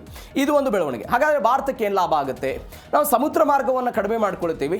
ಸಮಯ ಅತ್ಯಂತ ಕಡಿಮೆ ಉಳಿಯೋದಕ್ಕೆ ಶುರುವಾಗುತ್ತೆ. ನಮಗೆ ಸಮುದ್ರ ಮಾರ್ಗಕ್ಕೆ ಪರ್ಯಾಯವಾಗಿ ಅಗ್ಗದವಾಗಿ ವೇಗವಾಗಿ ಭೂಸಾರಿಗೆ ವ್ಯವಸ್ಥೆ ಸಿಗುತ್ತೆ. ರಷ್ಯಾದಿಂದ ತೈಲ ಮತ್ತು ನೈಸರ್ಗಿಕ ಅನಿಲ ಸಾಗಣೆಗೆ ಹೆಚ್ಚಿನ ಅನುಕೂಲ ಸಿಗುತ್ತೆ. ಮಧ್ಯ ಏಷ್ಯಾದ ಮಾರುಕಟ್ಟೆಗಳಿಗೆ ಭಾರತೀಯ ಸರಕುಗಳು ಸುಲಭವಾಗಿ ಪ್ರವೇಶ ಆಗುತ್ತೆ. ಯಾಕಂದರೆ 5 ದೇಶಗಳ ಕನೆಕ್ಟಿವಿಟಿ ಆಗೋದ್ರಿಂದ ಭಾರತದ ಇಂಧನ ಭದ್ರತೆಗೆ ಒಂದು ಬಲವಾದ ಪೋಷಣೆ ಸಿಗುತ್ತೆ. ಯಾಕಂದರೆ ನೀವು ತೈಲವನ್ನು ಮಾರಾಟ ಮಾಡಬಾರ್ದು ಅಂತ ಯುರೋಪಿಯನ್ ಯೂನಿಯನ್ಗಳು ರಷ್ಯಾಗೆ ಹೇಳ್ತಾ ಇರೋದ್ರಿಂದ ಅವರು ಕಡಿಮೆ ದರಕ್ಕೆ ನಮಗೆ ಕೊಡ್ತಾ ಇದ್ದಾರೆ. ಇವತ್ತು ನಾವು ಹಡಗಿನ ಮುಖಾಂತರ ತರಿಸ್ಕೊಳ್ತಾ ಇದ್ದೀವಿ. ನಾಳೆ ನೇರವಾಗಿ ರೈಲು ಸಂಪರ್ಕ ಏನಾದರೂ ನಮ್ಮ ಕನೆಕ್ಟಿವಿಟಿ ಆಗಿಬಿಟ್ರೆ ಸಹಜವಾಗಿ ನಮಗೆ ತೈಲ ಅತ್ಯಂತ ಕಡಿಮೆ ದರದಲ್ಲಿ ರಷ್ಯಾದಿಂದ ಸಿಗೋದಕ್ಕೆ ಶುರುವಾಗುತ್ತೆ. ಹೀಗಾಗಿ ಭೂ ಸಂಪರ್ಕವನ್ನು ಬಲಪಡಿಸುವಲ್ಲೂ ಕೂಡ ನಾವು ಯಶಸ್ವಿ ಆಗ್ತೀವಿ ಅನ್ನುವಂಥ ವರದಿಗಳೆಲ್ಲವೂ ಕೂಡ ಬರ್ತಾ ಇದೆ. ಕೃಷಿ ವಲಯ ಹೆಚ್ಚಿನದಾಗಿ ನಮಗೆ ಅನುಕೂಲ ಆಗೋದು ಕೃಷಿ ವಲಯ ಅಂತ ಹೇಳ್ತಾರೆ. ಪೊಟ್ಯಾಷಿಯಂ ಮತ್ತು ಯೂರಿಯಾವನ್ನು ನಾವು ಅತಿ ಹೆಚ್ಚು ರಷ್ಯಾದಿಂದ ತರಿಸ್ಕೊಳ್ತೀವಿ. ಹೀಗಾಗಿ ಒಂದು 30ರಿಂದ 40% ನಮಗೆ ಉಳಿತಾಯ ಆಗ್ಬೋದು ಅಂತ ಲೆಕ್ಕಾಚಾರ ಇದೆ. ಸಾಗಾಣೆಯ ಸಮಯ, ಸಾಗಾಣೆಯ ವೆಚ್ಚ ಎಲ್ಲವೂ ಕೂಡ ಸಮುದ್ರ ಮಾರ್ಗದ ಮುಖಾಂತರ ಬಂದರೆ ನೀವು 30ರಿಂದ 45 ದಿನಗಳೆಲ್ಲ ಬೇಕಾಗುತ್ತೆ. ಇಲ್ಲಿ 14ರಿಂದ 18 ದಿನಗಳಿಗೆಲ್ಲವೂ ಕೂಡ ಆಗುತ್ತೆ ಅಂತ ಒಂದು 30% ಕಡಿಮೆ ವೆಚ್ಚವೂ ಕೂಡ ಆಗುತ್ತೆ ಅಂತ ಒಂದು ಲೆಕ್ಕಾಚಾರ ಇದೆ. ಎಲ್ಲದರ ಜೊತೆಗೆ ಭಾರತ ಮತ್ತು ರಷ್ಯಾದ ನಡುವೆ ಸಂಬಂಧವೂ ಕೂಡ ಮತ್ತಷ್ಟು ಮಗದಷ್ಟು ಗಟ್ಟಿಯಾಗುತ್ತೆ ಅನ್ನುವಂಥ ಆಲೋಚನೆ ಇದೆ. ಹೀಗಾಗಿ ಏನಾಗುತ್ತೆ ನೋಡೋಣ. ಇದು ಒಂದು ಬೆಳವಣಿಗೆ. ಮತ್ತೊಂದು ಬೆಳವಣಿಗೆ ಏನು ಅಂತ ಹೇಳಿದರೆ ಇದೇ ವಿಚಾರಕ್ಕೆ ಪ್ರವಾಸಿಗರಿಗೆ ರಷ್ಯಾ ಮತ್ತಷ್ಟು ಹತ್ತಿರ ಆಗುತ್ತೆ ಅಂತ. ಪ್ರವಾಸಿಗರಿಗೆ ಮತ್ತಷ್ಟು ಹತ್ತಿರ ಆಗುತ್ತೆ. ಭವಿಷ್ಯದಲ್ಲಿ ಪ್ರಯಾಣಿಕ ರೈಲುಗಳನ್ನು ಪರಿಚಯಿಸುವಂಥ ಮೊದಲು ಸರಕು ರೈಲುಗಳನ್ನು ಓಡಿಸ್ತಾರೆ. ಅದಾದ ನಂತರ ಪ್ರಯಾಣಿಕ ರೈಲುಗಳನ್ನು ತೆಗೆದುಕೊಂಡು ಬರಬೇಕು ಅನ್ನುವಂಥ ಒಂದು ಮಹತ್ವಾಕಾಂಕ್ಷೆ ಅವ್ರ ಬಳಿ ಇದೆ ಅಂತೆ. ಮಾಸ್ಕೋದಿಂದ ಭಾರತದವರೆಗೆ ಸುದೀರ್ಘ ರೈಲು ಪ್ರಯಾಣದ ಕನಸಾಗುತ್ತೆ. ಒಂದೇ ಪ್ರಯಾಣದಲ್ಲಿ ಹಲವಾರು ದೇಶಗಳನ್ನು ಅನ್ವೇಷಣೆ ಮಾಡುವಂಥ ಅವಕಾಶ, ಪ್ರವಾಸೋದ್ಯಮ, ಸಂಸ್ಕೃತಿ ಇತ್ಯಾದಿ ಎಲ್ಲವೂ ಕೂಡ ಆಗ್ಬೋದು ಅಂತ. ಈಗ ನೋಡಿ, ನಾವು ಬಾಂಗ್ಲಾದೇಶದ ಜೊತೆಗೆ ರೈಲು ಓಡಿಸ್ತೀವಿ. ಈಗಾಗಲೇ ಒಂದು 3 ಟ್ರೈನ್ಗಳನ್ನು ಓಡ್ತವೆ. ನೇಪಾಳದ ಜೊತೆಗೂ ಕೂಡ ಭಾರತ ಈಗಾಗಲೇ ರೈಲು ಮಾರ್ಗವನ್ನು ಇಟ್ಕೊಂಡಿದೆ. ಹೀಗಾಗಿ ಪಾಕಿಸ್ತಾನ ಜೊತೆಗೂ ಕೂಡ ನಾನು ಅವಾಗಲೇ ಹೇಳಿದೆ ಓಡಿಸೋ ಪ್ರಯತ್ನ ಆಗಿತ್ತು. ಅದಾದ ನಂತರ ಕ್ಯಾನ್ಸಲೇಷನ್ ಆಯಿತು ಬೇರೆ ಬೇರೆ ರಾಜತಾಂತ್ರಿಗಳ ಕಾರಣಕ್ಕಾಗಿ. ಇದೀಗ ರಷ್ಯಾದ ಜೊತೆಗೆ ಇಂಥದ್ದೊಂದು ಪ್ರಯತ್ನ ಆದರೆ, ಅದರಲ್ಲೂ ವಿಶೇಷವಾಗಿ ಇರಾನ್ ಅನ್ನುವಂಥ ಒಂದು ತೈಲ ಸಮೃದ್ಧಿ ಆದಂತಹ ದೇಶದ ಜೊತೆಗೆ ಕನೆಕ್ಟಿವಿಟಿ ಆಗುತ್ತೆ ಅನ್ನುವಂಥ ಒಂದು ಪ್ಲಸ್ ಪಾಯಿಂಟ್ ಇದ್ದರೆ, ಶತ್ರು ದೇಶವಾಗಿರುವಂಥ ಯಾವಾಗಲೂ ಭಯೋತ್ಪಾದನೆಯನ್ನೇ ಪೋಷಣೆ ಮಾಡುವಂಥ ಪಾಕಿಸ್ತಾನದ ವಿಚಾರಕ್ಕೆ ಸಂಬಂಧಪಟ್ಟಂತೆ ಬಂದರೆ ಅಲ್ಲಿ ರಾಜತಾಂತ್ರಿಕ ಸಂಬಂಧಗಳು ಏನಾಗುತ್ತೆ ಒಂದು ಪ್ರಶ್ನೆ ಸಹಜವಾಗಿದೆ. ಯಾಕಂದರೆ ಇತ್ತೀಚೆಗೆ ಒಂದು ದೇಶದಲ್ಲಿ ಕೂಗೆದ್ದಿತ್ತು. ಯಾವ ಕೂಗದು?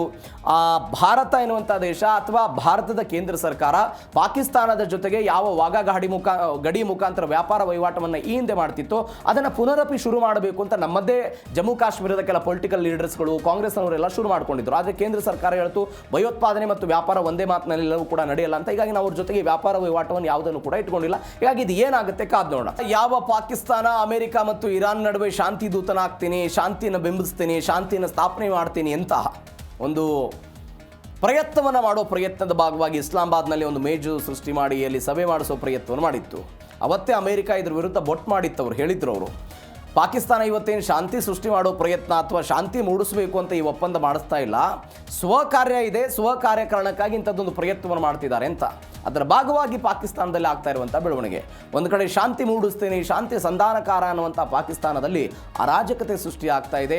ಸರ್ಕಾರದ ವಿರುದ್ಧ ಜನಸಾಮಾನ್ಯರ ಆಕ್ರೋಶ ಸದ್ಯಕ್ಕೆ ಹೊರಗಡೆ ಬಂದಿರೋದು. ಒಂದು ಕಡೆ POK ಆಕ್ರೋಶ, ಬಲೂಚಿಗಳ ಆಕ್ರೋಶ, ಎಲ್ಲದರ ನಡುವೆ ಪಾಕಿಸ್ತಾನದ ವಿವಿಧ ಪ್ರಾಂತ್ಯಗಳಲ್ಲಿ ವಾಸ ಮಾಡ್ತಾ ಇರುವಂಥ ಜನರ ಆಕ್ರೋಶವೂ ಕೂಡ ಇದೀಗ ಶರೀಫ್ ಸರ್ಕಾರದ ವಿರುದ್ಧ ಬರ್ತಾ ಇದೆ. ಬಿಕಾಸ್ ಅಲ್ಲಿ ಆಗ್ತಾ ಇರುವಂಥ ಅರಾಜಕತೆ, ಆರ್ಥಿಕ ವ್ಯವಸ್ಥೆ, ಸಾಲ ಶೋಲ, ಪ್ರತಿನಿತ್ಯ ದೈನಂದಿನ ವಹಿವಾಟುಗಳಿಗೂ ಕೂಡ ಅಲ್ಲಿಯ ಜನರ ಬಳಿ ಹಣ ಇಲ್ಲದೇ ಇದ್ದಿದ್ದು, ನಿರುದ್ಯೋಗ ಸಮಸ್ಯೆ ತಾಂಡವ ಆಡ್ತಾ ಇದ್ದು, ಎಲ್ಲಕ್ಕಿಂತ ಹೆಚ್ಚಾಗಿ ಪೆಟ್ರೋಲ್ ಮತ್ತು ಡೀಸೆಲ್ ಬೆಲೆಯನ್ನು ಏಕಾಏಕಿಯಾಗಿ ಪಾಕಿಸ್ತಾನ ಸರ್ಕಾರ ಏರಿಕೆ ಮಾಡಿದ್ದರ ವಿರುದ್ಧ ಇದೀಗ ಅಲ್ಲಿಯ ಜನ ಬೀದಿಗಿಳಿದು ಸರ್ಕಾರದ ವಿರುದ್ಧ ಪ್ರತಿಭಟನೆ ಮಾಡ್ತಾ ಇದ್ದಾರೆ. ಹಾಗಾದರೆ ಯಾಕೆ ಪೆಟ್ರೋಲ್ ಮತ್ತು ಡೀಸೆಲ್ ದರ ಏರಿಕೆ ಆಯಿತು ಪಾಕಿಸ್ತಾನದಲ್ಲಿ? ನಮ್ಮಲ್ಲಿ ಹೆಂಗೆ GST ವ್ಯವಸ್ಥೆ ಇದೆಯೋ, ಸೆಸ್ಸನ್ನು ನಾವೇನು ಹಾಕ್ತೀವಿ, ಸೆಸ್ಸನ್ನು ಏನು ಹಾಕ್ತೀವಿ, ಅದರ ಭಾಗವಾಗಿ ಪಾಕಿಸ್ತಾನದಲ್ಲೂ ಕೂಡ ಒಂದು ತೆರಿಗೆ ಹಾಕೋ ಪ್ರಯತ್ನವನ್ನು ಪಾಕಿಸ್ತಾನದ ಸರ್ಕಾರ ಮಾಡ್ತು. ಯಾಕೆ ಅಂತ ಹೇಳಿದ್ರೆ ತನ್ನ ಬೊಕ್ಕಸವನ್ನು ಹೆಚ್ಚಳ ಮಾಡ್ಕೋಬೇಕು ಅಂತ. ಹಾಗಾದರೆ ಏನಾಯ್ತು ಪಾಕಿಸ್ತಾನದಲ್ಲಿ? ಡೀಟೇಲ್ ಆಗಿ ನೋಡ್ತಾ ಹೋಗೋಣ. ಪಾಕ್ನಲ್ಲಿ ಜನರ ದಂಗೆ, ಸರ್ಕಾರಕ್ಕೆ ನಡುಕ ಶುರುವಾಯಿತು. ಗಗನಕ್ಕೇರಿದೆ ಇಂಧನ ಬೆಲೆ. ಅದನ್ನು ವಿರೋಧಿಸಿ ಪಾಕಿಸ್ತಾನದಾದ್ಯಂತ ಪ್ರತಿಭಟನೆಗಿಳಿದು ಬಿಟ್ಟಿದ್ದಾರೆ. ರಾವಲ್ಪಿಂಡಿ, ಕರಾಚಿ, ಇಸ್ಲಾಮಾಬಾದ್ನಲ್ಲಿ ಲಕ್ಷಾಂತರ ಜನ ಬಂದರು. ಜಮಾತೆ ಇಸ್ಲಾಮಿ ನೇತೃತ್ವದಲ್ಲಿ ಸರ್ಕಾರದ ವಿರುದ್ಧ ಹೋರಾಟ ಆಯಿತು. ಪ್ರಮುಖ ಹೆದ್ದಾರಿಗಳನ್ನು ಬಂದ್ ಮಾಡೋ ಪ್ರಯತ್ನವನ್ನು ಮಾಡಿದರು. ಸರ್ಕಾರದ ವಿರುದ್ಧ ಆಕ್ರೋಶವನ್ನು ಹೊರ ಹಾಕಿದರು. ರಾವಲ್ಪಿಂಡಿಯಲ್ಲಾಯಿತು, ಕರಾಚಿ, ಲಾಹೋರ್, ಇಸ್ಲಾಮಾಬಾದ್ ಎಲ್ಲ ಕಡೆಯೂ ಪ್ರತಿಭಟನೆ ಆಯಿತು. ಪೆಟ್ರೋಲಿಯಂ ಲೇವಿ ಅನ್ನುವಂಥ ಒಂದು ವ್ಯವಸ್ಥೆ ಎಂತಂದಿದ್ದಾರೋ. ಏನಿದು ಪೆಟ್ರೋಲಿಯಂ ಲೇವಿ ಅಂತ ಹೇಳಿದರೆ, ಪಾಕಿಸ್ತಾನ ಸರ್ಕಾರ ಪೆಟ್ರೋಲ್ ಮತ್ತು ಡೀಸೆಲ್ ಹಾಗೂ ಇತರ ಇಂಧನಗಳ ಮೇಲೆ ವಿಧಿಸುವಂಥ ಒಂದು ವಿಶೇಷವಾದಂಥ ತೆರಿಗೆ ಇದು. ನಮ್ಮಲ್ಲೂ ಕೂಡ ಸ್ಟೇಟ್ ಟ್ಯಾಕ್ಸನ್ನು ವಿಧಿಸ್ತಾರೆ, ಸೆಂಟ್ರಲ್ ಟ್ಯಾಕ್ಸನ್ನು ಕೂಡ ವಿಧಿಸ್ತಾರೆ. ಆದರೆ ಪಾಕಿಸ್ತಾನ ಸರ್ಕಾರ ವಿಧಿಸ್ತಾ ಇರುವಂಥ ಒಂದು ವಿಶೇಷ ತೆರಿಗೆ ಇದು.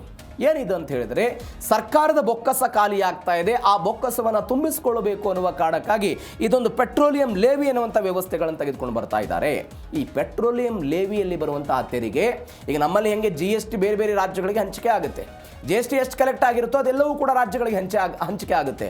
ಪಾಕಿಸ್ತಾನದಲ್ಲಿ ಯಾಕೆ ಈ ಸಮಸ್ಯೆ ಆಯಿತು, ಬೇರೆ ಬೇರೆ ಪ್ರಾಂತ್ಯಗಳಲ್ಲಿ ಸಮಸ್ಯೆ ಆಯಿತು ಅಂತ ಹೇಳಿದ್ರೆ, ಈ ಪೆಟ್ರೋಲಿಯಂ ಲೇವಿ ಅನ್ನುವಂಥ ವ್ಯವಸ್ಥೆಯ ಮುಖಾಂತರ ತೆರಿಗೆಯನ್ನು ತೆಗೆದುಕೊಳ್ತಾರಲ್ಲ, ಆ ತೆರಿಗೆ ನೇರವಾಗಿ ಪಾಕಿಸ್ತಾನ ಸರ್ಕಾರಕ್ಕೆ ಹೋಗುತ್ತೆ. ಅದರ ಒಂದೇ ಒಂದು ಪೈಸೆಯೂ ಕೂಡ ಯಾವುದೇ ಪ್ರಾಂತ್ಯಕ್ಕೆ, ಯಾವುದೇ ರಾಜ್ಯಕ್ಕೂ ಕೂಡ ಸಲಿಕೆ ಆಗಲ್ಲ. ಅದರ ವಿರುದ್ಧ ಪ್ರತಿಭಟನೆಗಳಾಗ್ತಾ ಇದೆ. ಇದರ ವಿರುದ್ಧವೂ ಕೂಡ ಇಸ್ಲಾಮಾಬಾದ್, ಲಾಹೋರ್ ಎಲ್ಲ ಹೆದ್ದಾರಿಗಳನ್ನು ತಡೆಗಟ್ಟಿದ್ರು. ಅದಾದ ಚೀನಾ ಪಾಕಿಸ್ತಾನದ ಒಂದು ಹೆದ್ದಾರಿಯನ್ನು ತಡೆಗಟ್ಟುವ ಪ್ರಯತ್ನವನ್ನು ಮಾಡಿ ಎಲ್ಲ ಪ್ರತಿಭಟನೆ ಆಗಿದೆ. ಎಲ್ಲದರ ನಡುವೆ 300 ಗಡಿ ದಾಟಿದೆ ಪೆಟ್ರೋಲ್ ಬೆಲೆ. ಎಲ್ಲಿ? ಪಾಕಿಸ್ತಾನದಲ್ಲಿ. ಯುದ್ಧದ ಸಮಯದಲ್ಲಿ 600 PKRಗೆ ಹೋಗ್ಬಿಟ್ಟಿತ್ತು. ಪಾಕಿಸ್ತಾನ ರೂಪಾಯಿ 600 ರೂಪಾಯಿಗೆಲ್ಲ ಹೋಗ್ಬಿಟ್ಟಿತ್ತು. ಇದೇ 327.62 ರೂಪಾಯಿಗೆ ಬಂದಿದೆ. 380 ರೂಪಾಯಿ ಡೀಸೆಲ್ ದರ ಪಾಕಿಸ್ತಾನದಲ್ಲಿರೋದು. ಇದೆಲ್ಲ ಸಬ್ಸಿಡಿ ಕೊಟ್ಟ ನಂತರ ಮತ್ತು ಸ್ವಲ್ಪ ಒಂದು 2-3 ರೂಪಾಯಿ ಕಡಿಮೆ ಮಾಡಿದ ನಂತರವೂ ಕೂಡ ಈ ರೀತಿಯಾದಂತಹ ದರ ಇರೋದನ್ನು ನೋಡ್ತಾ ಇದ್ದೀವಿ. ಪೆಟ್ರೋಲ್ 327 ರೂಪಾಯಿ 62 ಪೈಸೆ ಇದೆ. 2 ರೂಪಾಯಿ 20 ಪೈಸೆ ಕಡಿತ ಆದ ನಂತರ ಹೈ ಸ್ಪೀಡ್ ಡೀಸೆಲ್ ಪ್ರತಿ ಲೀಟರ್ಗೆ 380 ರೂಪಾಯಿ 86 ಪೈಸೆ ಇದೆ. 1 ರೂಪಾಯಿ ಕಡಿತ ಆದ ನಂತರ ಲೈಟ್ ಡೀಸೆಲ್ ಆಯಿಲ್ ಪ್ರತಿ ಲೀಟರ್ಗೆ 247 ರೂಪಾಯಿ 42 ಪೈಸೆ ಇದೆ. ಸೀಮೆ ಎಣ್ಣೆ 289.95 ಪೈಸೆ ಪಾಕಿಸ್ತಾನದಲ್ಲಿ ಇರುವಂಥ ಲೆಕ್ಕಾಚಾರ ಇದು. ಇದರರ್ಥ ಯಾಕಿಷ್ಟು ದರ ಏರಿಕೆ ಆಯಿತು ಅಂತ ಹೇಳಿದರೆ, ಪ್ರತಿ ಲೀಟರ್ ಪೆಟ್ರೋಲ್ ಮೇಲೆ ಪಾಕಿಸ್ತಾನ ಸರ್ಕಾರ 114 ರೂಪಾಯಿ ಹಾಗೂ ಡೀಸೆಲ್ ಮೇಲೆ 100 ರೂಪಾಯಿಗಳನ್ನು ಕೇವಲ ತೆರಿಗೆ ಮತ್ತು ಸುಂಕಗಳ ಮುಖಾಂತರ ಹಾಕ್ತಾ ಇರೋದು. ಯಾವ ಸುಂಕದ ಮುಖಾಂತರ ಪಾಕಿಸ್ತಾನ ಸರ್ಕಾರ ತನ್ನ ಇನ್ಕಮನ್ನು ಜನರೇಟ್ ಮಾಡಬೇಕು ಅಂತ ಬಯಸ್ತಾ ಇದೆಯೋ ಅದರ ವಿರುದ್ಧ ಈ ಎಲ್ಲ ಪ್ರತಿಭಟನೆ ಆಗ್ತಾ ಇರೋದು. ಮತ್ತೊಂದು ಬೆಳವಣಿಗೆ ಏನು ಅಂತ ಹೇಳಿದರೆ, IMF ಗುಲಾಮಗಿರಿಗೆ ಪಾಕಿಸ್ತಾನ ಬಲಿ ಆಗ್ತಾ ಇರೋದು. ಈ ಪಾಕಿಸ್ತಾನ ಬದುಕಬೇಕು ಅಂತ ಹೇಳಿದ್ರೆ IMFನಿಂದ ಸಾಲ ತರಬೇಕು. IMF ಸಾಲ ಕೊಡಬೇಕು ಅಂತ ಹೇಳಿದ್ರೆ ಅವರ ಕಂಡೀಷನ್ಗೆ ಅವರೆಲ್ಲ ಒಪ್ಪಬೇಕು. ಏನೇನಾಯ್ತು ಇದು? IMF ಸಾಲ ಪಡೆಯೋದಕ್ಕೆ ಜನರನ್ನೇ ಬಲಿಪಶು ಮಾಡಿಬಿಟ್ಟಿದ್ದಾರೆ. ಯಾಕಂದರೆ ಸಬ್ಸಿಡಿ ಕಡಿತ ಮಾಡಬೇಕು, ನೀವು ಸರ್ಕಾರಿ ಉದ್ಯೋಗಿಗಳ ಸಂಬಳವನ್ನು ಕಡಿತ ಮಾಡಬೇಕು, ಇತ್ಯಾದಿ ಇತ್ಯಾದಿ ಸರ್ಕಮ್ಸ್ಟಾನ್ಸಸ್ ಮತ್ತು ಕಂಡೀಷನ್ಗಳೆಲ್ಲ ಇರುತ್ತೆ. ಅದನ್ನೆಲ್ಲ ಮಾಡ್ತಾ ಇದ್ದಾರೆ. ಹೀಗಾಗಿ IMFಗೆ ಧಿಕ್ಕಾರ ಅಂತ ಎಲ್ಲ ಪ್ರತಿಭಟನಾಕಾರರು ಕೂಗಿದ್ರು, ದೊಡ್ಡ ಮಟ್ಟದಲ್ಲಿ ಆಕ್ರೋಶವನ್ನೆಲ್ಲ ಹೊರ ಹಾಕಿದ್ರು. ವಿದ್ಯುತ್ ದರಗಳನ್ನು ಹೆಚ್ಚಳ ಮಾಡಿದ್ದಾರೆ. ಮಧ್ಯಮ ವರ್ಗದವರಿಗೆಲ್ಲ ಸಬ್ಸಿಡಿ ದರದಲ್ಲೆಲ್ಲ ಕೊಡಲಾಗ್ತಾ ಇತ್ತು, ಅದನ್ನು ಕಡಿತ ಮಾಡಬೇಕು ಅಂತ ಹೇಳಿದರು. ಹೀಗಾಗಿ 50% ವಿದ್ಯುತ್ತಿನ ಬಿಲ್ ಹೆಚ್ಚಳ ಆಗಿದೆ. ವಿದ್ಯುತ್ತನ್ನು ಕೂಡ ನೀವು ಹಗಲು ಸಮಯದಲ್ಲಿ ಮತ್ತು ಸಂಜೆಯ ಸಮಯದಲ್ಲಿ ಬಳಕೆ ಮಾಡೋದು ಅದನ್ನೆಲ್ಲವನ್ನೂ ಕೂಡ ಕಟ್ ಮಾಡೋ ಪ್ರಯತ್ನವನ್ನು ಮಾಡಿದ್ದಾರೆ. ಜನ ಪ್ರತಿಭಟನೆಗಿಳಿದಿದ್ದಾರೆ. ಇದು ಜಸ್ಟ್ ಟ್ರೇಲರ್, ದೇಶವನ್ನೇ ಬಂದ್ ಮಾಡ್ತೀವಿ ಅಂತ ಅಲ್ಲಿಯ ಜನ ಆಕ್ರೋಶವನ್ನು ಹೊರಹಾಕಿದ್ದಾರೆ. ಸರ್ಕಾರಕ್ಕೆಲ್ಲ ಅಂತಿಮ ಎಚ್ಚರಿಕೆಯನ್ನು ಜಮಾತೆ ಇಸ್ಲಾಂನವರು ಕೊಟ್ಟರು. 113 ರೂಪಾಯಿ ತೆರಿಗೆಯನ್ನು ಹಾಕಿದ್ದಾರೆ ಅಂತ ನಾನು ಏನು ಹೇಳಿದೆ ಅದನ್ನು ವಾಪಸ್ ತೆಗೆದುಕೊಳ್ಳಬೇಕು ಅಂತೆಲ್ಲ ಹೇಳಿದ್ದಾರೆ. ಶಟ್ಟರ್ ಡೌನ್ ಸ್ಟ್ರೈಕ್ ಮುಖಾಂತರ ಆಡಳಿತ ಯಂತ್ರವನ್ನು ಸ್ಥಗಿತ ಮಾಡ್ತೀವಿ ಅಂತ ಸಂಚು ರೂಪಿಸಿರುವುದು ಸದ್ಯದ ಪ್ರತಿಭಟನೆ. ಬರೀ ಸ್ಯಾಂಪಲ್ ಅಂತ ಅಲ್ಲೆಲ್ಲ ಹಫೀಜ್ ನೈಮ್ ಉರ್ ರೆಹಮಾನ್ ಹೇಳಿಕೆಯನ್ನು ಕೊಟ್ಟಿದ್ದಾರೆ. ಹೀಗಾಗಿ ಶುಕ್ರವಾರದ ರ್ಯಾಲಿಗಳ ಮುಖಾಂತರ ಒಂದು ಎಚ್ಚರಿಕೆ ಕೊಡುವ ಪ್ರಯತ್ನವನ್ನು ಮಾಡ್ತಿದ್ದೀವಿ ಅಂತೆಲ್ಲ ಹೇಳ್ತಾ ಇದ್ದಾರೆ.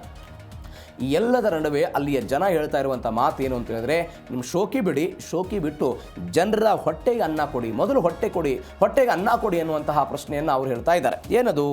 ಅಮೆರಿಕ ಇರಾನ್ ನಡುವೆ ಸಂಧಾನಕ್ಕೆ ಹೋದ್ರಿ, ಸಂಧಾನದ ಮುಖಾಂತರ ಶಾಂತಿ ಅಂತೆಲ್ಲ ಹೇಳಿದ್ರಿ, ಮುಖಭಂಗವನ್ನೆಲ್ಲ ಅನುಭವಿಸ್ತು, ಮನೆಯಲ್ಲಿ ತಿನ್ನೋಕೆ ಅನ್ನಿಲ್ಲ, ಅರಾಜಕತೆ ಸೃಷ್ಟಿಯಾಗಿದೆ, ವಿದೇಶಿ ನೀತಿ ವಿಫಲ ಆಗ್ತಾ ಇದೆ, ಸೌದಿ ಅರೇಬಿಯಾನೋ ಮತ್ತೊಂದು ಚೀನಾದಿಂದನೋ ಅಮೆರಿಕಾದಿಂದನೋ IMFನಿಂದನೋ ಸಾಲ ತೆಗೆದುಕೊಂಡು ಬರಬೇಕಾದಂತಹ ಪರಿಸ್ಥಿತಿ ಇದೆ. ಇವೆಲ್ಲದರ ನಡುವೆ ಪಾಕಿಸ್ತಾನ ಇವತ್ತು ದಿವಾಳಿ ಅಂಚಿನತ್ತ ಹೋಗ್ತಾ ಇದೆ. ಹೀಗಾಗಿ ಅಲ್ಲಿಯ ಜನ ಪ್ರತಿಭಟನೆ ಮಾಡ್ತಾ ಇದ್ದಾರೆ, ತಿನ್ನೋಕೆ ಅನ್ನ ಕೊಡಿ ನಮಗೆ ಅಂತ.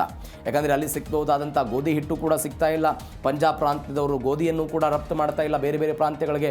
ನಾಳೆ ಯುದ್ಧ ಅಥವಾ ಅರಾಜಕತೆ ಸೃಷ್ಟಿಯಾದರೆ ನನ್ನ ಪ್ರಾಂತ್ಯಕ್ಕೆ ಎಲ್ಲಿ ಕಡಿಮೆ ಬೀಳುತ್ತೆ ಅನ್ನುವಂಥ ಆತಂಕ ಅವರಿಗೆ ಆಗ್ತಾ ಇದೆ. ಎಲ್ಲ ಕಾರಣಗಳಿಗಾಗಿಯೂ ಕೂಡ ಗೋಧಿ ಹಿಟ್ಟಿನ ದರವು ಕೂಡ ಏರಿಕೆ ಆಗ್ತಾ ಇದೆ ನೋಡ್ತಾ ಇದ್ದೀವಿ. ಇದೆಲ್ಲವೂ ಕೂಡ ಪಾಕಿಸ್ತಾನದಲ್ಲಿ ಸೃಷ್ಟಿಯಾಗಿರುವಂಥ ಅರಾಜಕತೆ. ಒಂದು ಕಡೆ POK ಜನರ ಪ್ರತಿಭಟನೆ, ಮತ್ತೊಂದು ಕಡೆ ಜಾಗತಿಕವಾಗಿ ಪಾಕಿಸ್ತಾನ ಅನುಭವಿಸ್ತಾ ಇರುವಂಥ ಮುಖಭಂಗ. ಇವೆಲ್ಲದರ ನಡುವೆ ಪಾಕಿಸ್ತಾನದ ಆಂತರಿಕ ಬೆಳವಣಿಗೆ. ಒಂದು ಆಘಾತಕಾರಿ ಸುದ್ದಿ ಇದು. ಪಾಕಿಸ್ತಾನಕ್ಕೆ ಅಥವಾ ಪಾಕಿಸ್ತಾನ ಹೇಗೆ ನಮ್ಮವರನ್ನು ಬಳಕೆ ಮಾಡಿಕೊಳ್ಳುತ್ತೆ ಎನ್ನುವುದಕ್ಕೆ ಒಂದು ಬೆಸ್ಟ್ ಎಕ್ಸಾಂಪಲ್ ಇದು. ಒಬ್ಬ ರಕ್ಷಣೆ ಮಾಡಬೇಕಾದಂಥ, ದೇಶವನ್ನು ರಕ್ಷಣೆ ಮಾಡಬೇಕಾದಂಥ ಸೇನಾಧಿಕಾರಿ ಶತ್ರು ದೇಶಕ್ಕೆ ಮಾಹಿತಿಯನ್ನು ಕೊಟ್ಟಿದ್ದಾರೆ ಎನ್ನುವಂಥ ಗಂಭೀರ ಆರೋಪ ಭಾರತೀಯ ವಾಯುಪಡೆಯ ಒಬ್ಬ ವ್ಯಕ್ತಿಯ ವಿರುದ್ಧ ಇಂಥದ್ದೊಂದು ಆರೋಪ ಕೇಳಿಬಂದಿದೆ. ಹೀಗಾಗಿ ಅವರನ್ನು ಬಂಧಿಸುವ ಹಂತಕ್ಕೆ ಹೋಗಿದೆ. ಹೆಂಗಾಯ್ತು ಇದು ಘಟನೆ, ಏನು ಎತ್ತ ಡೀಟೇಲ್ಸ್ ಆಗಿ ನೋಡ್ತಾ ಹೋಗೋಣ. ಹನಿ ಟ್ರ್ಯಾಪ್ ಬಲೆಗೆ ವಾಯುಸೇನೆಯ ಅಧಿಕಾರಿ ಇದೀಗ ಸಿಕ್ಕಾಕೊಂಡಿರೋದು. ಅವರ ವಿರುದ್ಧ ಇಂಥದ್ದೊಂದು ಆರೋಪ ಕೇಳಿ ಬಂದಿದೆ. 44 ವರ್ಷದ ವಿಂಗ್ ಕಮಾಂಡರ್ ಪಾಕಿಸ್ತಾನ ಗುಪ್ತಚರ ಸಂಸ್ಥೆಗೆ ಬಲಿಗೆ ಬಿದ್ದಿದ್ದಾರೆ. ದೇಶದ ಅತ್ಯಂತ ಸೂಕ್ಷ್ಮ ಮತ್ತು ರಕ್ಷಣಾ ಮಾಹಿತಿಯನ್ನು ಸೋರಿಕೆ ಮಾಡಿರುವಂಥ ಗಂಭೀರ ಆರೋಪ ಅವರ ವಿರುದ್ಧ ಕೇಳಿಬಂದಿದೆ. ದಿಲ್ಲಿ ಪೊಲೀಸರ ಸ್ಪೆಷಲ್ ಸೆಲ್ನಿಂದ ನ್ಯಾಯಾಲಯಕ್ಕೆ ಚಾರ್ಜ್ ಶೀಟನ್ನೆಲ್ಲ ಸಲ್ಲಿಕೆ ಮಾಡಿದರು. ಇದೀಗ ತಿಹಾರ್ ಜೈಲಿನಲ್ಲಿ ವಿಂಗ್ ಕಮಾಂಡರ್ ಇದ್ದಾರೆ. ವಾಯುಪಡೆ ಘಟಕದಲ್ಲಿ ಇವರೆಲ್ಲ ಕಾರ್ಯನಿರ್ವಹಿಸ್ತಾ ಇದ್ದರು. ಹಿರಿಯ ಅಧಿಕಾರಿ, 44 ವರ್ಷ. ಇದು ಹನಿ ಟ್ರ್ಯಾಪ್ಗೆ ಒಳಗಾಗಿ ದೇಶದ ಆಂತರಿಕ ಮಾಹಿತಿ, ಭದ್ರತೆಗೆ ವಿಚಾರಕ್ಕೆ ಸಂಬಂಧಪಟ್ಟಂಥ ಮಾಹಿತಿಯನ್ನು ಇವರು ಕೊಟ್ಟಿದ್ದಾರೆ ಎನ್ನುವಂತಹ ಆರೋಪ ಇವರ ಮೇಲೆ ದೊಡ್ಡ ಮಟ್ಟದಲ್ಲಿ ಬಂದಿದೆ. ಹೀಗಾಗಿ ಸಹೋದ್ಯೋಗಿಯ ಮೊಬೈಲ್ಗೆ ಡೇಟಾ ಕದಿಯುವಂಥ ಮಾಲ್ವೇರ್ ಆ್ಯಪ್ ಇನ್ಸ್ಟಾಲ್ ಮಾಡೋದಕ್ಕೆ ಯತ್ನಿಸಿದ್ದಾರೆ ಎನ್ನುವಂಥ ಗಂಭೀರ ಆರೋಪವೂ ಕೂಡ ಇವರ ವಿರುದ್ಧ ಇರೋದು. ಇದೀಗಾಗಿ ಒಂದು ಸುದೀರ್ಘವಾದಂಥ ಚಾರ್ಜ್ ಶೀಟನ್ನು ಇವರ ವಿರುದ್ಧ ಮಾಡಲಾಗಿದೆ. ಎಲ್ಲದರ ನಡುವೆ ಖಾಸಗಿ ಬದುಕು ಸಂಕಷ್ಟಕ್ಕೆ ಮುಳುವಾಯಿತು ಅಂತ ಸೋಷಿಯಲ್ ಮೀಡಿಯಾದಲ್ಲಿ, ಸಾಮಾಜಿಕ ಮಾಧ್ಯಮದಲ್ಲಿ ಆದಂತಹ ಬೆಳವಣಿಗೆ. ಅಧಿಕಾರಿಯ ಈ ಪರಿಚಯ ಆಗುತ್ತೆ ಪಾಕ್ ಏಜೆಂಟ್ಗೆ, ನಮ್ಮ ದೇಶದ ವಾಯುಪಡೆಯ ವಿಂಗ್ ಕಮಾಂಡರ್ಗೆ ಪಾಕಿಸ್ತಾನದ ಈ ಏಜೆಂಟ್ನ ಪರಿಚಯ ಆಗುತ್ತೆ ಸೋಷಿಯಲ್ ಮೀಡಿಯಾ ಮುಖಾಂತರ. ವೈಯಕ್ತಿಕ ಜೀವನದ ಸಮಸ್ಯೆಗಳನ್ನು ಬಂಡವಾಳ ಮಾಡಿಕೊಂಡ್ರು ಈ ಮಹಿಳಾ ಗೂಢಚಾರಿ. ಎಲ್ಲವನ್ನೂ ಕೂಡ ಮಾತನಾಡಿಸಿದ್ರು, ಚಾಟ್ ಆಯ್ತಂತೆ, ಮಾತುಕತೆ ಇತ್ಯಾದಿ ಎಲ್ಲವೂ ಆದ ನಂತರ ವಿಡಿಯೋ ಕಾಲ್ನ ಮುಖಾಂತರ ನಿಕಟವಾದಂಥ ಸಂಬಂಧ ಎಲ್ಲವೂ ಕೂಡ ಆಗಿದೆ. ಅಧಿಕಾರಿಯ ವಿಶ್ವಾಸವನ್ನು ಗಳಿಸೋದಕ್ಕೆ ಮಿಲಿಟರಿ ಮಾಹಿತಿ ಬೇಕು ಅಂತ ಎದುರುಗಡೆ ಇದ್ದಂಥ ಪಾಕಿಸ್ತಾನದ ಆ ಏಜೆಂಟನ್ನು ಕೇಳಿದ್ರಂತೆ ಇವರು ಕೊಟ್ಟಿದ್ದಾರೆ ಎನ್ನುವಂಥ ಡೀಟೇಲ್ಸ್ ಎಲ್ಲ ಬರ್ತಾ ಇದೆ. ಪ್ರೀತಿಯ ನಾಟಕವನ್ನಾಡಿ ದೇಶದ ರಹಸ್ಯ ಮಾಹಿತಿಗಳನ್ನು ಕದಿಯೋದಕ್ಕೆ ಪಾಕಿಸ್ತಾನ ಇಂಥದ್ದೊಂದು ಕುತಂತ್ರ ಬುದ್ಧಿಯನ್ನು ಅನುಸರಿಸ್ತಾ ಅನ್ನುವಂಥ ಪ್ರಶ್ನೆ ಎಲ್ಲ ಬರ್ತಾ ಇದೆ. ತನಿಖೆ ನಂತರ ಗೊತ್ತಾಗುತ್ತೆ. ಇವೆಲ್ಲದರ ನಂತರ ಏನೇನು ಸೋರಿಕೆ ಆಗಿದೆ, ಸೋರಿಕೆ ಆದಂತಹ ರಹಸ್ಯ ಮಾಹಿತಿಗಳು ಏನೇನು, ಸೇನಾ ತುಕಡಿಗಳ ಸ್ಥಳಾಂತರ, ಅದಾದ ನಂತರ ನಿಯೋಜನೆ, ಎಲ್ಲೆಲ್ಲಿ ಸ್ಥಳಾಂತರ ಮಾಡಲಾಗಿದೆ, ಸೇನೆಗಳನ್ನು ಎಲ್ಲೆಲ್ಲಿ ನಿಯೋಜನೆ ಮಾಡಲಾಗಿದೆ, ಅದರಲ್ಲೂ ವಿಶೇಷವಾಗಿ ಜಮ್ಮು ಆ್ಯಂಡ್ ಕಾಶ್ಮೀರದ ಪ್ರದೇಶ, ವಾಯುನೆಲೆಯ ಪ್ರಮುಖ ಸ್ಥಳಗಳ ಫೋಟೋಗಳು, ವಿಡಿಯೋಗಳು ರವಾನೆಯಾಗಿದೆ ಅಂತೆ. ಡಿಜಿಟಲ್ ಮಾರ್ಗದ ಮುಖಾಂತರ ಪಾಕ್ ಏಜೆಂಟ್ಗೆ ರಹಸ್ಯ ದಾಖಲೆಗಳನ್ನು ಹಸ್ತಾಂತರ ಮಾಡಿದ್ದಾರೆ ಎನ್ನುವಂಥ ಆರೋಪ ಇವರ ವಿರುದ್ಧ ಇದೆ. ವಾಯುಪಡೆಯ ಯುದ್ಧ ಸಿದ್ಧತೆ, ಕಾರ್ಯತಂತ್ರ, ನಾವು ಯಾವ ರೀತಿಯಾಗಿ ಕಾರ್ಯತಂತ್ರವನ್ನು ಮಾಡ್ತೀವಿ, ಯಾವ ರೀತಿಯಾಗಿ ಭಾರತೀಯ ವಾಯುಪಡೆ ಆಗಿರ್ಬೋದು ಎಲ್ಲವೂ ಕೂಡ ಸನ್ನದ್ಧ ಸ್ಥಿತಿಯಲ್ಲಿದೆ, ಯಾವ ರೀತಿಯಾಗಿದೆ ಏನು ಎತ್ತ ಎಲ್ಲದರ ಮಾಹಿತಿಯನ್ನು ಕೂಡ ಕೊಟ್ಟಿದ್ದಾರೆ ಇದ್ದಾರೆ ಎನ್ನುವಂಥ ಆರೋಪ ಇದೆ. ದೇಶದ ಭದ್ರತೆಗೆ ದೊಡ್ಡ ಅಪಾಯವನ್ನು ಈ ವಿಂಗ್ ಕಮಾಂಡರ್ ತಂದಿಟ್ಟಿರೋದು. ನೋಡಿ, ದೇಶದ ರಕ್ಷಣೆ ಮಾಹಿತಿ ಅಂತ ಹೇಳಿದ್ರೆ ಎಂಥ ನಿಮಗೆ ಈ 2019-20 ಆಸುಪಾಸಿನಲ್ಲಿ ನಾವು ಉರಿಯನ್ನು ದಾಳಿ ಮಾಡಿದ್ವಲ್ಲ, ಉರಿ ಆದ ನಂತರ ಸಹಜವಾಗಿ ಅಭಿಮನ್ಯು ಅವ್ರನ್ನ ಎಳೆದುಕೊಂಡು ಹೋಗ್ತಾರೆ. ಅವ್ರಿಗೆ ಚಿತ್ರಹಿಂಸೆ ಕೊಟ್ಟರು. ಯಾವುದಾದ್ರೂ ಒಂದು ಮಾಹಿತಿ ಯಾವತ್ತಾದರೂ ಅಭಿಮನ್ಯು ಬಿಡುಗಡೆ ಮಾಡೋ ಪ್ರಯತ್ನ ಮಾಡಿದ್ರೆ ಇಲ್ಲ, ಏನೇ ಚಿತ್ರಹಿಂಸೆ ಕೊಟ್ಟರು ಅದನ್ನು ತಾಳಿಕೊಂಡು ವಾಪಸ್ ಭಾರತಕ್ಕೆ ಬಂದಿದ್ದರು. ಅಂತಹ ಮಾದರಿ ಆಗಬೇಕಾಗಿತ್ತು. ಬಟ್ ಇಂಥದ್ದೊಂದು ಗಂಭೀರ ಆರೋಪ ಇದೀಗ ವಿಂಗ್ ಕಮಾಂಡರ್ ವಿರುದ್ಧ ಬಂದಿದೆ. ನೋಡೋಣ ಏನಾಗುತ್ತೆ ಅಂತ. ಸ್ಪೈವೇರ್ ಮುಖಾಂತರ ಸಹೋದ್ಯೋಗಿಗೂ ಕೂಡ ಕನ್ನ ಹಾಕಿರುವಂಥ ಆರೋಪ ಇದೆ. ಮಹಿಳಾ ಏಜೆಂಟ್ ಬೇಡಿಕೆಯಂತೆ ಸಹೋದ್ಯೋಗಿ ಫೋನ್ಗೆ ಕನ್ನ ಹಾಕೋದಕ್ಕೆಲ್ಲ ಯತ್ನಿಸಿದ್ರಂತೆ. ಮತ್ತೊಬ್ಬ ಅಧಿಕಾರಿಯ ಮೊಬೈಲ್ನಲ್ಲಿ ಸ್ಪೈವೇರ್ ಇನ್ಸ್ಟಾಲ್ ಮಾಡೋದಕ್ಕೆಲ್ಲ ಸೂಚನೆ ಕೊಟ್ಟಿದ್ರಂತೆ. ಡೇಟಾ ಕದಿಯೋದಕ್ಕೆ, ಲೊಕೇಶನ್ ಟ್ರ್ಯಾಕ್ ಮಾಡೋದಕ್ಕೆ ಬಳಸುವಂತಹ ಒಂದು ಆ್ಯಪ್ ಇದು. ಸಹೋದ್ಯೋಗಿಯ ಸಂವಹನಗಳನ್ನು ಪ್ರತಿಬಂಧನ ಮಾಡೋದಕ್ಕೆಲ್ಲ ಸಂಚು ರೂಪಿಸಿದ್ರಂತೆ. ಈಗ ಬರ್ತಾ ಇದೆ ಇದೆಲ್ಲ ಡೀಟೇಲ್ಸ್. ಇದು ವಾಯುಪಡೆ ಗುಪ್ತಚರ ವಿಭಾಗದಲ್ಲಿ ರೆಡ್ ಹ್ಯಾಂಡ್ ಆಗಿ ಇದೀಗ ಅಧಿಕಾರಿ ಸಿಕ್ಕಿಬಿದ್ದಿರೋದು. ಸಿಕ್ಕಿಬಂದ ನಂತರ ಅವ್ರನ್ನ ತಿಹಾರ್ ಜೈಲಿಗೆ ಕಳಿಸಿದ್ದಾರೆ. ಚಾರ್ಜ್ ಶೀಟ್ ಎಲ್ಲವೂ ಕೂಡ ಸಲ್ಲಿಕೆ ಆಗಿದೆ. ತನಿಖೆಯನ್ನು ಮಾಡ್ತಾ ಇದ್ದಾರೆ. ಏನೇನಾಗಿದೆ, ಏನು ಎತ್ತ ಅನ್ನೋದ್ರ ಬಗ್ಗೆ ತನಿಖೆ. ಅಂದರೆ ಸೋಷಿಯಲ್ ಮೀಡಿಯಾದಿಂದ ಶುರುವಾದಂತಹ ಈ ಎಲ್ಲ ಪ್ರಕರಣ ಇಲ್ಲಿಗೆ ಬಂದು ನಿಂತಿದೆ. ಎಲ್ಲದರ ಜೊತೆಗೆ ರಾಷ್ಟ್ರದ್ರೋಹಕ್ಕೆ ಜೀರೋ ಟಾಲರೆನ್ಸ್. ಅಧಿಕೃತ ರಹಸ್ಯಗಳ ಕಾಯ್ದೆಯಡಿ ಪ್ರಕರಣ ದಾಖಲಾಗಿದೆ. ಆಂತರಿಕ ತನಿಖೆ ನಡೆಸಿ ದಿಲ್ಲಿ ಪೊಲೀಸರೆಲ್ಲ ಆರೋಪಿಯನ್ನು ಹಸ್ತಾಂತರ ಮಾಡಿದ್ದಾರೆ. ತಿಹಾರ್ ಜೈಲಲ್ಲಿ ಇರೋದನ್ನು ನೋಡ್ತಾ ಇದ್ದೀವಿ. ಬೇಹುಗಾರಿಕೆ ಜಾಲದ ಕುರಿತಂತೆ ಸಮಗ್ರವಾದಂಥ ತನಿಖೆ ನಡೀತಾ ಇದೆ. ರಾಷ್ಟ್ರ ವಿರೋಧಿ ಕೃತ್ಯದ ವಿರುದ್ಧ ರಾಜಿ ಇಲ್ಲ ಅಂತ ಭಾರತೀಯ ಸೇನೆ ಹೇಳ್ತಾ ಇರೋದು. ಸೋಷಿಯಲ್ ಮೀಡಿಯಾ ಬಳಸುವಾಗ ಎಚ್ಚರಿಕೆಯಿಂದ ಇರಬೇಕು ಅಂತೆಲ್ಲ ಹೇಳ್ತಾ ಇದ್ದೀವಿ. ನಾವು ಮೊನ್ನೆ ಕಾರ್ಗಿಲ್ ವಿಚಾರಕ್ಕೆ ಸಂಬಂಧಪಟ್ಟಂತೆ ಮಾತನಾಡುವಾಗ ಹೇಳ್ತಾ ಇದ್ವಿ, ಮೊದಲು ಯಾರು ಕಾರ್ಗಿಲಲ್ಲಿ ಪಾಕಿಸ್ತಾನದವ್ರು ಬಂದಿದ್ದಾರೋ ಇಲ್ಲವಂತ 5 ಜನರ ತಂಡ ಹೋಯ್ತಲ್ಲ, ಆ 5 ಜನರ ತಂಡವನ್ನು ಸೆರೆ ಹಿಡಿದಿದ್ರು. ಸೆರೆ ಹಿಡಿದ ನಂತರ ಅವ್ರಿಗೆ ಸಿಗರೇಟ್ನಿಂದ ಸುಟ್ಟರು, ಬೆರಳುಗಳನ್ನು ಕಟ್ ಮಾಡೋ ಪ್ರಯತ್ನ ಮಾಡಿದ್ರು. ನಿಮ್ಮ ದೇಶದ ಆಂತರಿಕ ಮಾಹಿತಿಯನ್ನು ಕೊಡಿ, ರಕ್ಷಣೆ ಮಾಹಿತಿಯನ್ನು ಕೊಡಿ ಅಂತೆಲ್ಲ ಹೇಳೋ ಪ್ರಯತ್ನವನ್ನು ಮಾಡಿದ್ರು. ಅವ್ರಿಗೆ ವಿಪರೀತವಾದಂಥ ಟಾರ್ಚರ್ ಅನ್ನು ಕೊಟ್ಟರು. ಭಾರತ ಅವರನ್ನು ವಾಪಸ್ ಹೆಂಗೆ ತೆಗೆದುಕೊಂಡು ಬಂದಿದ್ದು, ಮೃತದೇಹಗಳನ್ನು ತೆಗೆದುಕೊಂಡು ಬರೋ ಪ್ರಯತ್ನವಾಯಿತು. ಅಷ್ಟೆಲ್ಲ ಟಾರ್ಚರ್ ಕೊಟ್ಟ ನಂತರವೂ ಕೂಡ ಸೌರಭ್ ಕಾಲಿಯಾ ನೇತೃತ್ವದ ತಂಡ ಒಂದೇ ಒಂದು ಮಾಹಿತಿಯನ್ನು ಕೊಟ್ಟಿರಲಿಲ್ಲ. ಆದರೆ ಇವತ್ತು ಸಾಮಾಜಿಕ ಮಾಧ್ಯಮದ ಯುಗ, ಒಂದು ಏಜೆಂಟ್ ಇಂಥದ್ದೊಂದು ಪ್ರಯತ್ನ ಆಗಿದೆ ಅಂತ ತನಿಖೆ ನಂತರ ಏನಿದೆ ಸತ್ಯಾಸತ್ಯತೆ ಹೊರಗೆ ಬರುತ್ತೆ. ಇದರೊಂದಿಗೆ ಇವತ್ತಿನ ಜೀ ಕನ್ನಡ ನ್ಯೂಸ್ DNA ಮುಗಿಸ್ತಾ ಇದ್ದೀನಿ. ನೋಡ್ತಾ ಇರಿ ಜೀ ಕನ್ನಡ ನ್ಯೂಸ್, ಸತ್ಯವೇ ಸುದ್ದಿಯ ಜೀವಾಳ.